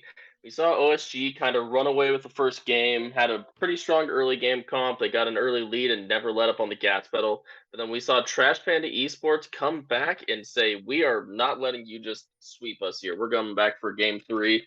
And we might see a reverse sweep here. We'll see. Looking at the comps, it's definitely hard to tell who will have the edge here. Me personally, I give the edge to OSG. I think their comp has a lot more. I like that they have more frontline. I think Trash Band is going to have a hard time in their team fights, really just keeping that Kog'Maw alive. He does have the cleanse, but I don't know if the cleanse is going to be enough to keep the Leona off of him. Because Leona, honestly, she has so much CC in that kit. The E's a mini root, her Q's a stun, her ult's a stun. They got the Elise stun following up on it. I feel like the Kog'Maw will have a hard time just staying alive here, even with the cleanse. He doesn't have the ghost this time to help keep that spacing against the front line of OSG. And I think if the Leona can get on top of him, it's going to be a rough time for the Kog'Maw. But we will have to see. Of course, there's going to be the Yone diving as well. You got the Elise repelling down, and the Call of the Forge God. If that lands in the Kog'Maw, he will have a hard time, even with the Seraphine W. So we will have to see. I think, like I said, the Kog'Maw definitely wants to start farming early. Got some trades going on in the top lane. That Ornn actually kind of chunking out the Mordekaiser. Yeah, early Mordekaiser's going to get beat. I mean, unless he gets his passive off where he's getting the 3 autos and he's just going to like walk Ornn down. Ornn just does like deceptively like a lot of damage. Okay, Oh level yeah, 2 being taken out. We do see the flash coming out of Seraphine. Leona's going in. Kog'Maw is just going in on this Kaisa, but Kaisa falls first. Seraphine getting the first blood. Can they get more? They should be able to get this Leona down a little bit. If Seraphine have W, I believe she has E and Q. Leona will get away, but the first blood going over to Trash Panda's bot lane, very, very huge. And already we're seeing some action happen. And with Seraphine using both Sums and Leona using Ignite. So expect OSG's bot lane to be a little stronger coming around this next fight. yeah. I was honestly expecting, like I said, I was expecting the Kaisa Leona to just kind of hard win this lane, but you saw there, even with OSG's bot lane hitting level 2 first, the really fast flash from the Seraphine really helped keep her Repeat alive gate there. coming in from OSG. Luis coming in with another stun, knowing Trist's jump is off cooldown. Just blowing Trish up. Trish now has the reset TP back. And I mean, she doesn't even have a lot of gold yet. You know what I mean? Like she's just a girl trying to get a little bit of gold behind her so she can get a long sword, but she got a long sword. So, Yeah, I mean, better than nothing. she's a little stronger, but Yeah, definitely not something you want to TP for. You know, no. Ornn going in on Ooh. that Mordekaiser there. Mordekaiser is very low. Ornn using it as unstoppable, not being able to get away. We do see a little bit of a scrap happening in the bot lane at 3v3. Leona missed her E. Kog'Maw just is kiting back, throwing his W-empowered autos right into Leona's shield, and she is tanking it. But Scraps happening top and Elise just going to take her Krugs. Morgana's like, okay, I'm going to take your chickens then. You know, it's fine. See. And then they're just going to probably play for this dragon. I mean, Yon having the TP up advantage over that Trist makes it a little bit better. So OSG might have the best way of getting it. Oh my. That was Ward so is still- close. Wait, and he's in the tower. What is going on? Oh, and he Oh, dies. Orn was helping him. He was helping him. yeah. He's just getting back to base faster. He wants the Yeah. expedited base. Yeah. No, but drag is up very, very soon. It's up in 20 seconds. Just turned my timers on. But you know, it looks like bot lane should have the shove. Seraphine's got a quarter mana, so she's gotta watch that. Yon can back anytime and be a little bit stronger than Trist. But the more he Ooh. flashes the Morgana Q, very huge gank from the Morgana. Elise is down there in the lane bush here. It might come. Might happen. We'll have to see. Oh, that's a Stun good stun going on the through Seraphine. onto the Seraphine doesn't have Seraphine. flash. Seraphine is getting blown up. Yeah. Nope. Lane ganks are so fair. Good lane gank out for the Elise there, getting her stun, making Seraphine the target. I mean, she has the gold right now. She's got her fancy boots. Mordekaiser's slamming on Horn. And I like it. This is what I was calling for before game. I wanted to see Novocaine playing more for that bot side. And we saw Seraphine burning that flash at level 2. So Elise knew that she was open and she doesn't have the cleanse. Only the Kog'Maw has the cleanse. There's no Milio ult to try and cleanse that stun off. So it's a good look. Really good lane gank from Novocaine there. And that's a good... Gage going in on the Kog'Maw. We do see the pass for Kaisa going through Ignite as well. Can Kog'Maw get away? He does get the kill first, but can Kaisa get the trade kill? She does flash under turret. Will Kog'Maw die? Yes, he does, but Seraphine does get the trade kill as well. And they sent Yone and Elise down here. Well, Trish just gets to push mid. Doesn't even look like they're trying to compete for Dragon for Trash Man just because Morgana is playing for that grubs. She can clear grubs really, really, really fast. But no, a 2-for-1 trade out for Trash Pandas. I mean, very, very great for Trash Pandas. A little Orn over is aggressive protecting there his from tower, OSG. ulting in, and he just Oh. horns this Mordekaiser to sleep. Yep. I mean, Horn early is a little strong. He has Bambi Cinder. He's gonna win every trade. But Mordekaiser will figure it out. I have faith. Dragon going over for OSG. Grubs going over to the Morgana. A little bit of a trade. Just a handshake agreement. Yep. We've mentioned it the past 2 games, but that Ornn, he does deceptively a lot of damage early game. Like, you saw it there. He's just been winning these trades. You saw him flash under tower to finish off the Mordekaiser with a little bit of a aggressive back on that one. But yeah, that Ornn Horn coming out there just to finish off the Mordekaiser. You could see Mordekaiser started his animation for the ulti, but it was a little too late at that point. Yeah. He does have his ult still. Leona just keeps going in. Good root by the Seraphine. Kog'Maw is just blown up though from the Kaisa passive. But can he catch up? He won't kill the Kaisa because of the level 6. But Leona's just doing a good job realizing, hey, right now you can't kill me like right away, but we can kill you. At least forcing out the flash from the Seraphine, making it because their lane is completely in the hands of Sarzies and Tyserian. Like they are just very much like in control of this lane at this point. Oh yeah. That's what I was saying. The Kaisa Leona is a very strong bot lane. And yeah, they did get a couple of kills onto that Seraphine early, but that Leona just keeps looking for those E's. She sees him out of position, she goes for it. And with the Kaisa Leona combo, they just died. That Kog'Maw, you saw how quickly he died. He was down in like 2 seconds flat. I mean, that was basically 100 to 0. This is to be expected in this bot lane, though. To be honest, I mean, like while, Trash Pandas did get that first kill with the Seraphine and blowing up the Kaisa right away, right? Kaisa Leona has a very, very strong first 6 levels in accordance to the Kog'Maw Seraphine. Kog'Maw Seraphine get very, very strong later in the game with items. They scale with items. Yes. Kaisa Leona, Kaisa's passive is very, very strong when it comes to fighting. And Leona has a Q that is 4 seconds long, like 4 second CD at max rank. So it's like they have the kit to win early. Yes. So we're right now very much the Kaisa Leona sided, but we'll wait until 25 minutes. That was when the real fights will start for sure. Yeah, but the question is, will OSG be too far ahead by 25 minutes? Will the Kog'Maw Seraphine have the time to scale, or will the Kai'Sa Leona be able to run away with the game before then? They have the early Tale game oldest jungler time, with man. the Elise. It's a tale oldest time, you know. I mean, that's the bot lane's meta for you, you know. Yep. One side we have one super aggressive early game bot lane, and the other side we have the hyper scaling bot lane, the one who's going to be shredding everyone on the team, and that's a Ult Leona from the ult. Kog'Maw. Oh, We do see the ult come out, really great charm, but the cleanse comes out from Kai'Sa immediately. And down goes Kog'Maw again. They should be able to catch up to this Seraphine. But Seraphine gets the trade onto the Kai'Sa. Holy, really good damage out from the Seraphine, just believing that she could eventually hit all of her abilities to kill this Kai'Sa. I mean, really good trade. I mean, it's going to the Kai'Sa, and yours is going to Seraphine. I mean, Seraphine's going to be able to keep you alive, right? But Kai'Sa is going to 100 to 0 you if she gets too much stronger.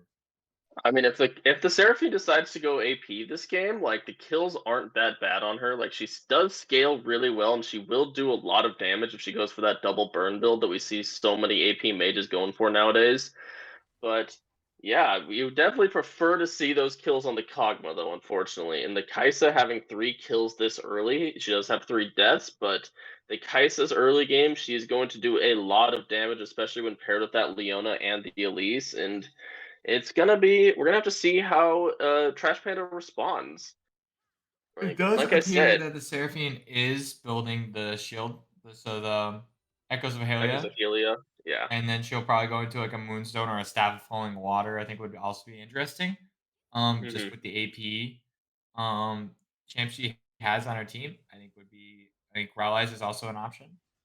I love Rylai's on Seraphine. It makes it so your E can root them every time. It doesn't have to be a double. Yeah, That's a it's little very interesting very fact good. about Seraphine. It is great item on Seraphine. Very, very good item. Tristana, Leona ultimate being whiffed and then Tristana jumping it out of it, trying to buffer it. It I wasn't gonna like hit this you, but good. OSG has decided to rotate their bot lane up for these grubs. However, Trash Panda has already gotten 4 of them. I believe OSG only got 2. Let's see. Where Kog'Maw, can I see the oh, top? and they're TPing down. It looks like we have Ornn trying to protect that tower from Kog'Maw. Mordekaiser's just resetting. I do think probably could just push that tower, but they do have 3 top. Kind of get your gold reset. Mordekaiser got his rallies now. Now it's going to be a little tough because Ornn has his unending despair at 2-0. So Hmm. Mordekaiser's not going to do a lot to him.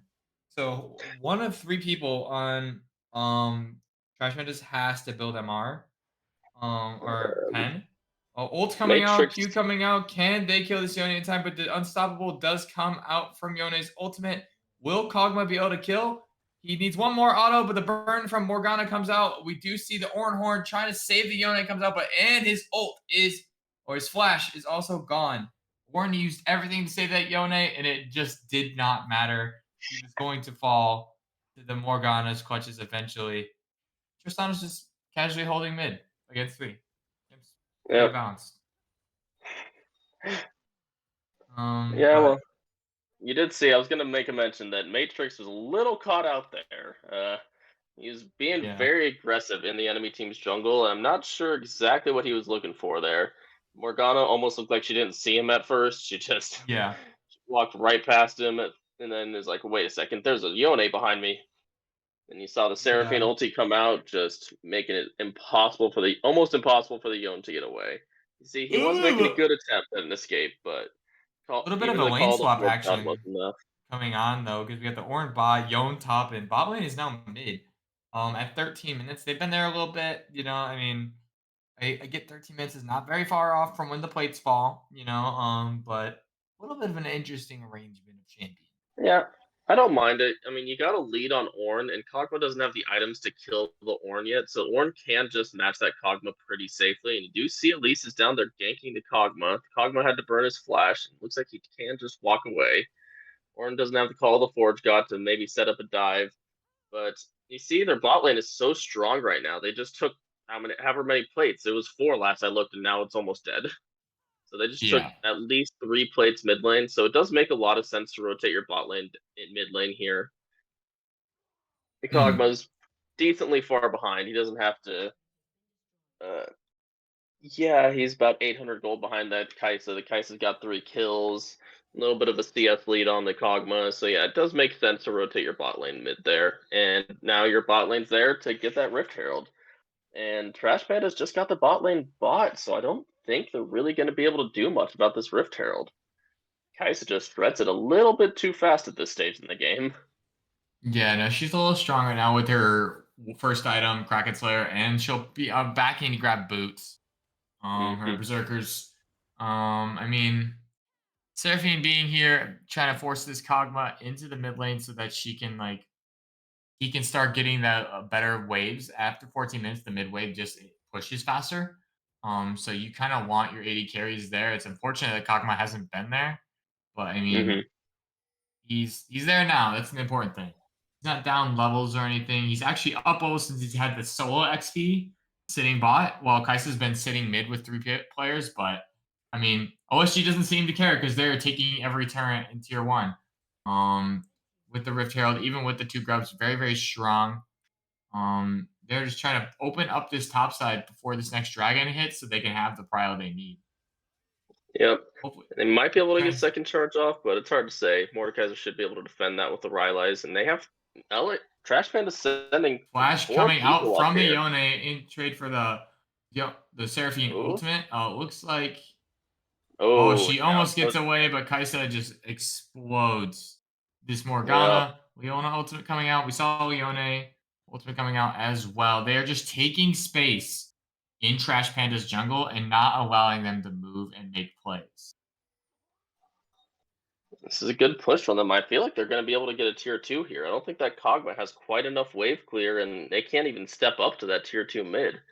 Kog'Maw knows if he goes up too close, the Yone will dive him, the Elise will hit an E, the Leona will dive him, and even Yeah. this bot lane matchup, well, I say bot lane, but the Ornn versus Tristana, the Ornn has 2 kills at this point. He has its Hollow Radiance. He's even building a Bramble Vest. That Tristana cannot touch that Ornn at this point. Yeah, definitely. Oh, Tristana not gonna be able to kill the Ornn. I mean, she can farm for sure, but it looks like Yeah, they're she does going have in good here. We wave do clear. see the Ornn coming out onto the Mordekaiser. He does flash it. Tristana's just free firing. Honestly, Tristana can't even move. Mordekaiser getting the kill. We did see just permanent CC on that Leona. If they don't blow up the carries right away, they are very, very vulnerable. Because I mean, Trash Pandas have a lot of just spammy CC. Yeah. So really good job from Trash Pandas just trying to make sure that they don't die right away, and they created a really nice re-engage. Surprised here, we're 17 minutes in, and OSG already has a 3,000 gold lead. We saw this happen game 1, and OSG never let up on the gas pedal the entire game. And honestly, it feels like the way this game is going, I mean, it's close. The kills are much closer this game, but the gold lead is already starting to balloon a little bit. This is almost a bigger gold lead than Trash Panda ever had in game 2. Yeah, which is crazy because of how well they were playing. I mean, a lot of that gold is coming from I mean, Ornn is up a lot, right? But also they have 3 towers. Yeah. And Trash Pandas is still trying to get on the board with the towers. I mean, they have the grubs, so I mean, they will take them quickly, but they just haven't done it yet. Yone is a little caught out, but they do catch the Leona, keeping her at bay. Mordekaiser did take the Yone, so they are one-on-oneing, and it looks like Mordekaiser is going to lose. Yone boxed him in his own Shadow Realm. Kaisa taking down the Kog'Maw. And everybody is starting to fall, but Leona is just permanently stuck next to this Seraphine. The Seraphine will not move, and Seraphine falls to the Yone. Yone is now 2-1. He's very strong, and Ornn is just gonna keep this Tristana here. Tristana, yeah, you're gone. The jump comes out, but Yone is unstoppable. But the trade will come out, and Tristana getting 1 is okay for her, but unfortunately, the rest of her team died already. Yeah, So I think that was a little bit of miscommunication on the OSG side there. I think that Hunter definitely could have tanked a couple more tower shots there. It just opened up, gotten space for his Yone and Leona to be able to help him CC that Tristana a little bit harder into tower. I think he only took 2 tower shots and walked out, causing Leona to go in. They did juggle tower aggro a bit, but you definitely don't want to end with a Yone taking tower aggro. Yeah, definitely not. I mean, you want to keep Yone alive so Tristana isn't getting that trade. But I Yeah. mean, good on Tristana for recognizing where the tower aggro is going. Hmm. Orange just going to take this tower with one auto. Um, and then Rift Herald is, or Baron is up in 35 seconds. I honestly think OSG can probably base and fight them, and they might win. Oh yeah, 100%. Mordekaiser took Yon, and Mordekaiser lost. Fortunately for Trashy, like Trashy just doesn't beat Yone right now. I think it's funny too. This Seraphine has the Kai'Sa's number this game. You see Yeah, the Seraphine getting bursted down, but she's still hitting her abilities on the Kai'Sa and just killing her in these team fights from over the wall, mile away kind of thing. Kai'Sa's got to watch her positioning a little bit more. That Seraphine's doing a lot more damage than she expects. why did more just TP bot? Okay. Yeah, that's honestly, I would just start Mordekaiser. Baron if I was OSG if I saw that. No, yeah. I mean, I don't know what was happening, but he You needed know, to get out of there for some reason. okay, yeah, Mordekaiser being seen when he teleported down or being gone in general. OSG's like, okay, we'll take top tower. We'll fight yeah. you. And if you're not gonna allow us to, we'll just fight you. That's fine. But I mean, unfortunately, Kog'Maw does have like crazy wave fear. We do see the Q come out, but the Yone ult buffer was very, very well done.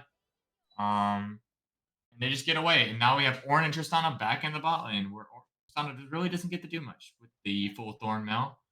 On the Hmm. Ornn, Ornn's a little strong right now. He does get the knockup on Trist, the empowered auto. Tristana's gonna try to get her bomb off, but doesn't even get the reset. He's Yeah, just that gonna sit feels there and rough. farm with him. That feels rough for the Tristana lane at this point. You're going against the super tanky Ornn. You do have that Kraken Slayer, but unfortunately, it's just not enough at this stage of the game. The Ornn is so tanky with the Hollow Radiance and the Thorn Mail. It's actually a okay. Hollow Radiance Masterwork. Really, they didn't give it a name. That's a shame. Yeah. I mean, Always you love don't to see really the need the Horn names. names. Mordekaiser is caught out, and he is just Woo. gone before his team can even try to help. At least getting credited with the kill, and they're already pinging on the Baron. This for OSG, and this could be the start of a very big snowball they are building. And that's what I mentioned. Their team comp is really good at with the Kaisa Leona. You just CC somebody and burst them down so fast. At Kaisa, at this stage of the game, 2 items done. She got her Ginsu's upgraded by Orange. She just does so much damage at this point. Yeah, See, the no, very, Ginsu's, very. it's Ginsu's Rage Blade instead of Gunblade or whatever the heck it You is. see Seraphine and Cog trying to do something, but Yone is just keeping them on it. Ornn ultimate coming out. But it doesn't matter. We see the Sonya's coming out from the Morgana. She will hit a couple of stuns from her ultimate, but Yone just says, go forward. Yone going in, getting one, getting two. Kaisa getting another. Tristana will get away with her rocket jump, but Baron plus 3 kills equals possibly a mid lane tower. Yone wants to fight this Mordekaiser. He's baiting him, but he's out. Leaving Kaisa to push mid alone. You're going to send Yon and Ornn top. Trying to take as much space as you can as OSG. Like, you want to spread your pressure very long.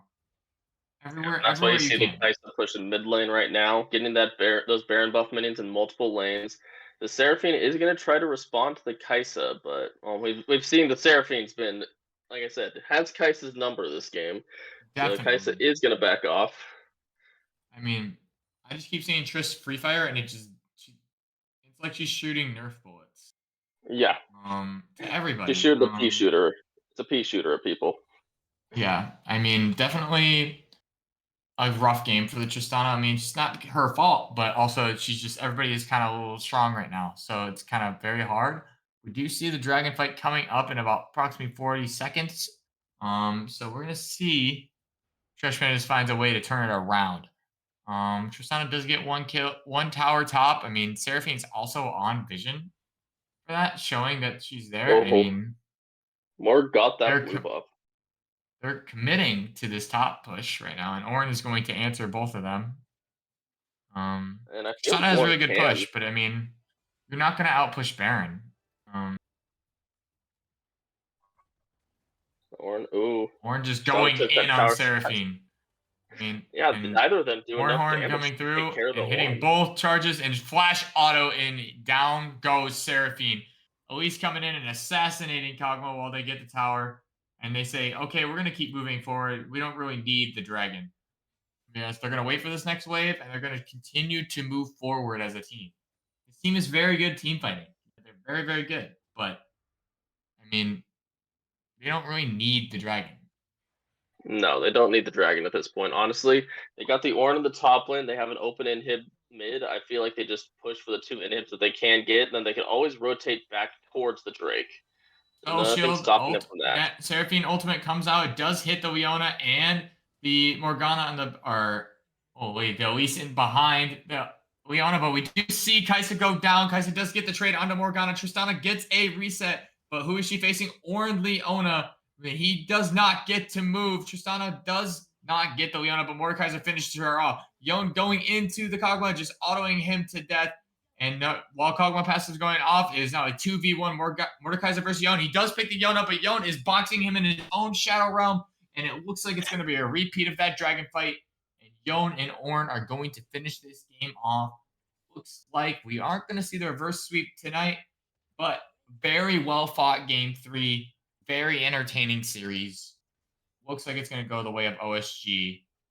I don't think there's anything that Trash Pandas can do about it, but what we can see, I mean, the Nexus is up. We do see Yon miss his ultimate on the Seraphine, but okay, I guess I spoke too soon, guys. The game is still going. I mean, I assumed that they would just hit the Nexus. But Yeah. they're going to take this Dragon instead. They did get 2 inhibs for that. I mean, you know, sometimes Caster Curse is real. I apologize. But you know, I also thought they were going to end there. I didn't expect the Ornn I to think back everybody out. I think everybody thought they were gonna end there. But you know, they just wanted to play with Trash Pandas a little more, you know. Trash Pandas also did a really good job getting that shutdown onto the Yone. They want the But- Cloud Soul. Like, But they have no maybe not. towers. They're just gonna go forward. They're gonna Kai'Sa is a little strong now too. Seraphine ultimate comes through, does a little bit of CC. Leona ultimate coming out, making the Seraphine flash. Kai'Sa W does hit. Does not Right, have they should be ultimate able to though, just but they just here. they just killed the Nexus. Yeah. Now the series is over. Very well played from both teams. I mean, you can't. I mean, look, very well fought game. I mean, you can't like while we did have some like ideas of how the comps were going to be played out. I mean, you can't really fault either team for that game. I think you know you just sometimes the game doesn't go your way, you know, and she just snowballed it. Hmm. I did call it from the draft. I wanted to see the Elise play around the bot side, and she definitely played around that Kai'Sa Leona. Kai'Sa and Leona were able to get those early kills, kept the Kog'Maw and the Seraphine from really getting into the game. Like, Kog'Maw wants to scale, and it feels like he never really got the opportunity. The Leona was Yeah. always on him with those E's. The Kai'Sa was just following up with the burst damage, and it was a really hard game to play Kog'Maw, I believe. Oh, 100%. That's my I opinion. think, yeah, I think Kog'Maw like into Kai'Sa. Yeah, like Kai'Sa is just like when she gets a couple kills, she is very strong, and she can only be matched by a couple of other 80 carries. You know, and then Kog'Maw can do it late, but it's just unfortunate that Kog'Maw was the one dying in the 2v2 trades. Like, I think if Kog'Maw was the one getting the kills instead of the Seraphine, then there's a conversation. But Mhm. unfortunately, Seraphine was getting the kills, and like she is building an enchanter, which is useful, yes, but it's not going to do damage for you. And especially you're going echoes and then you're going redemption. While yeah, that's going to keep people alive, but also Yone is 9-3, and your Ornn is 6-0-7. I'm like, look, you're not going to do a lot of damage. I'm sorry, guys. And like Tristana played a good game, and it just doesn't. I mean, you just don't have enough damage right now. Yeah. So I mean, Kind of, I feel for the teams, but I think kind. it came down to what we talked about is like executing your comp better. Yep. It's kind of unlucky for the Tristana, always having to be put into the side lane against that 2-0 Ornn that got that early Thornmail and the Hollow Radiance. There's not a ton you could do as Tristana into that Ornn in the split push. I guess Tristana, you want to be pushing the wave, getting to that tower, trying to shove down the tower quickly, and it really felt like she just couldn't because that Ornn got that early lead into the Mordekaiser lane. Yeah, no, I definitely agree. I mean, like Tristana kind of just like unfortunately got stuck in that side lane, and it's kind of just like, well, she can't do what she's supposed to do. I mean, honestly, I would have if your trash man is you just I know Mordekaiser was behind, but you throw Mhm. Mordekaiser to the wolves. to that orange. Oh yeah. And you say, hey, go EQ the wave, and then you leave. Mhm. And then you let Tristana. Tristana needs her resets, and she needs to be Yes. on towers away from that orange. So that's just like, hey, wherever Orin goes, Mordekaiser goes. Like you have to match that. It can't be your Trist. Unfortunately, she can farm, but I think that's just Mhm. something that turned the tide in game 3. Because if you put Tristana against Kaisa, I think Tristana could have killed Kaisa. Oh yeah, I mean, 100%. Tristana gets a bomb and a reset, makes it very interesting. Mhm. But unfortunately, that's not how it went. I mean, OSG just they made the right adjustments into game 3. They banned the champions that probably the Trash Pandas wanted to play. Trash Panda wanted to play, and like they just played better. So I mean, hats off to OSG, but no shame at Trash Panda for that game 3. I think they just unlucky this game. Next you just watch it in VOD review and you go, okay, we almost beat this team that coming in OSG was a little bit favored, in the power rankings. You're right Mhm. up there with those guys. You just took these guys 3 games and it was close. Yeah. Don't hang your heads on it, is what I would say. Don't hang your heads and continue to take this and improve. You guys got it. There's something Definitely look at I the like. VOD review. Yeah. Figure out what you can do different. They like that Kog'Maw pick. If they're gonna play that Kog'Maw pick, I think they need to pick probably an earlier game jungle. What was it last game? It was that Nocturne. Morgana. Nocturne. Yeah, Nocturne makes But sense, but I mean, Nocturne's I just think really good. I don't think Seraphine was the pick. I think it's like a Lulu. I think it's something anti-engage. Mhm. That's enhancing Kog'Maw. Like Milio enhanced the Kog'Maw to make him better. Yeah. And Lulu negates the engage. And even But looking at this draft, they picked the Kaisa Leona before the Seraphine. Imagine what a Lulu would have done every time that Leona hit an E, just polymorph her. Leona suddenly can't do anything, or even if you polymorph the Kaisa, Kaisa doesn't have that burst damage that could have followed up that Kog'Maw. I think it would have been a much safer lane if they had gone for the Lulu instead of the Seraphine here, but I hindsight's think 2020. Lulu, I think you could have also picked Morgana and flexed it. To Hmm. give your, instead of having your jungle R5, you give mid R5 and you just pick Morgana and you realize you could still pick Morgana jungle. I'm not saying that. I'm just Yeah. saying like you got to make the enemy team when it comes to draft. A really big thing is like you got to make the enemy team think. You got to Hmm. keep them on their toes. And when they left up Seraphine and Morgana, they knew you guys were gonna pick it. Yeah. Well, I think OSG just played the draft in the game exactly how they're supposed to. But well fought games. Really good series. I mean, I enjoyed casting it.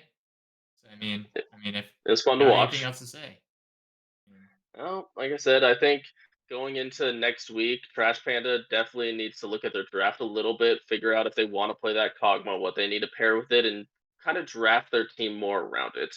Kog'Maw is definitely a necessity to have kind of a protect the president comp, and I feel like the Seraphine Morgana have like kind of the makings of it, but you need a front line first of all. You can't just have that Tristana mid. The double 80 carry comp, it can work, but I don't think it's with the Kog'Maw that would work. You need more of an aggressive early game 80 carry bot lane to pair with that Tristana. And I think you definitely need a safer, not a safer Seraphine pick, but like you said, anti-engage. Like either the Milio worked really well for them game 2, or the Lulu I think would have gone really well too. But and OSG, I think they can refine their playstyle a little bit. They seem to really like those more aggressive early game comps. I think Orin's going to be a big pick for them throughout the season. But yeah, I like the yeah, early game. I like the aggressive bot lane that they picked up game 3. I think the Jinx is a good pick for them as well, but we'll have to see more going through the season. And yeah, I think there's a lot that the teams can learn from the VOD review of this game. yeah, definitely. But I think that's all for us, I believe, at the caster desk. So thank you guys so much for sticking for us with the 3 game banger, the Twitch chat. Thanks for the production team. They've been doing really well. And I think like welcome for next week. Come to next week, guys. We'll have more games next week, for and this week for the other divisions. So please stick around. I But will be yeah, on. I won't be casting tomorrow, but I'll be playing. Tune in. I'll be I playing I will tomorrow. My also game's not be being casting streamed. tomorrow, but I will be coaching. So yeah, I mean, watch the games, guys. They'll be good. But yeah, I think that's it for us. I think we're signing off. Thank you so much. Good night, guys. Have a good night.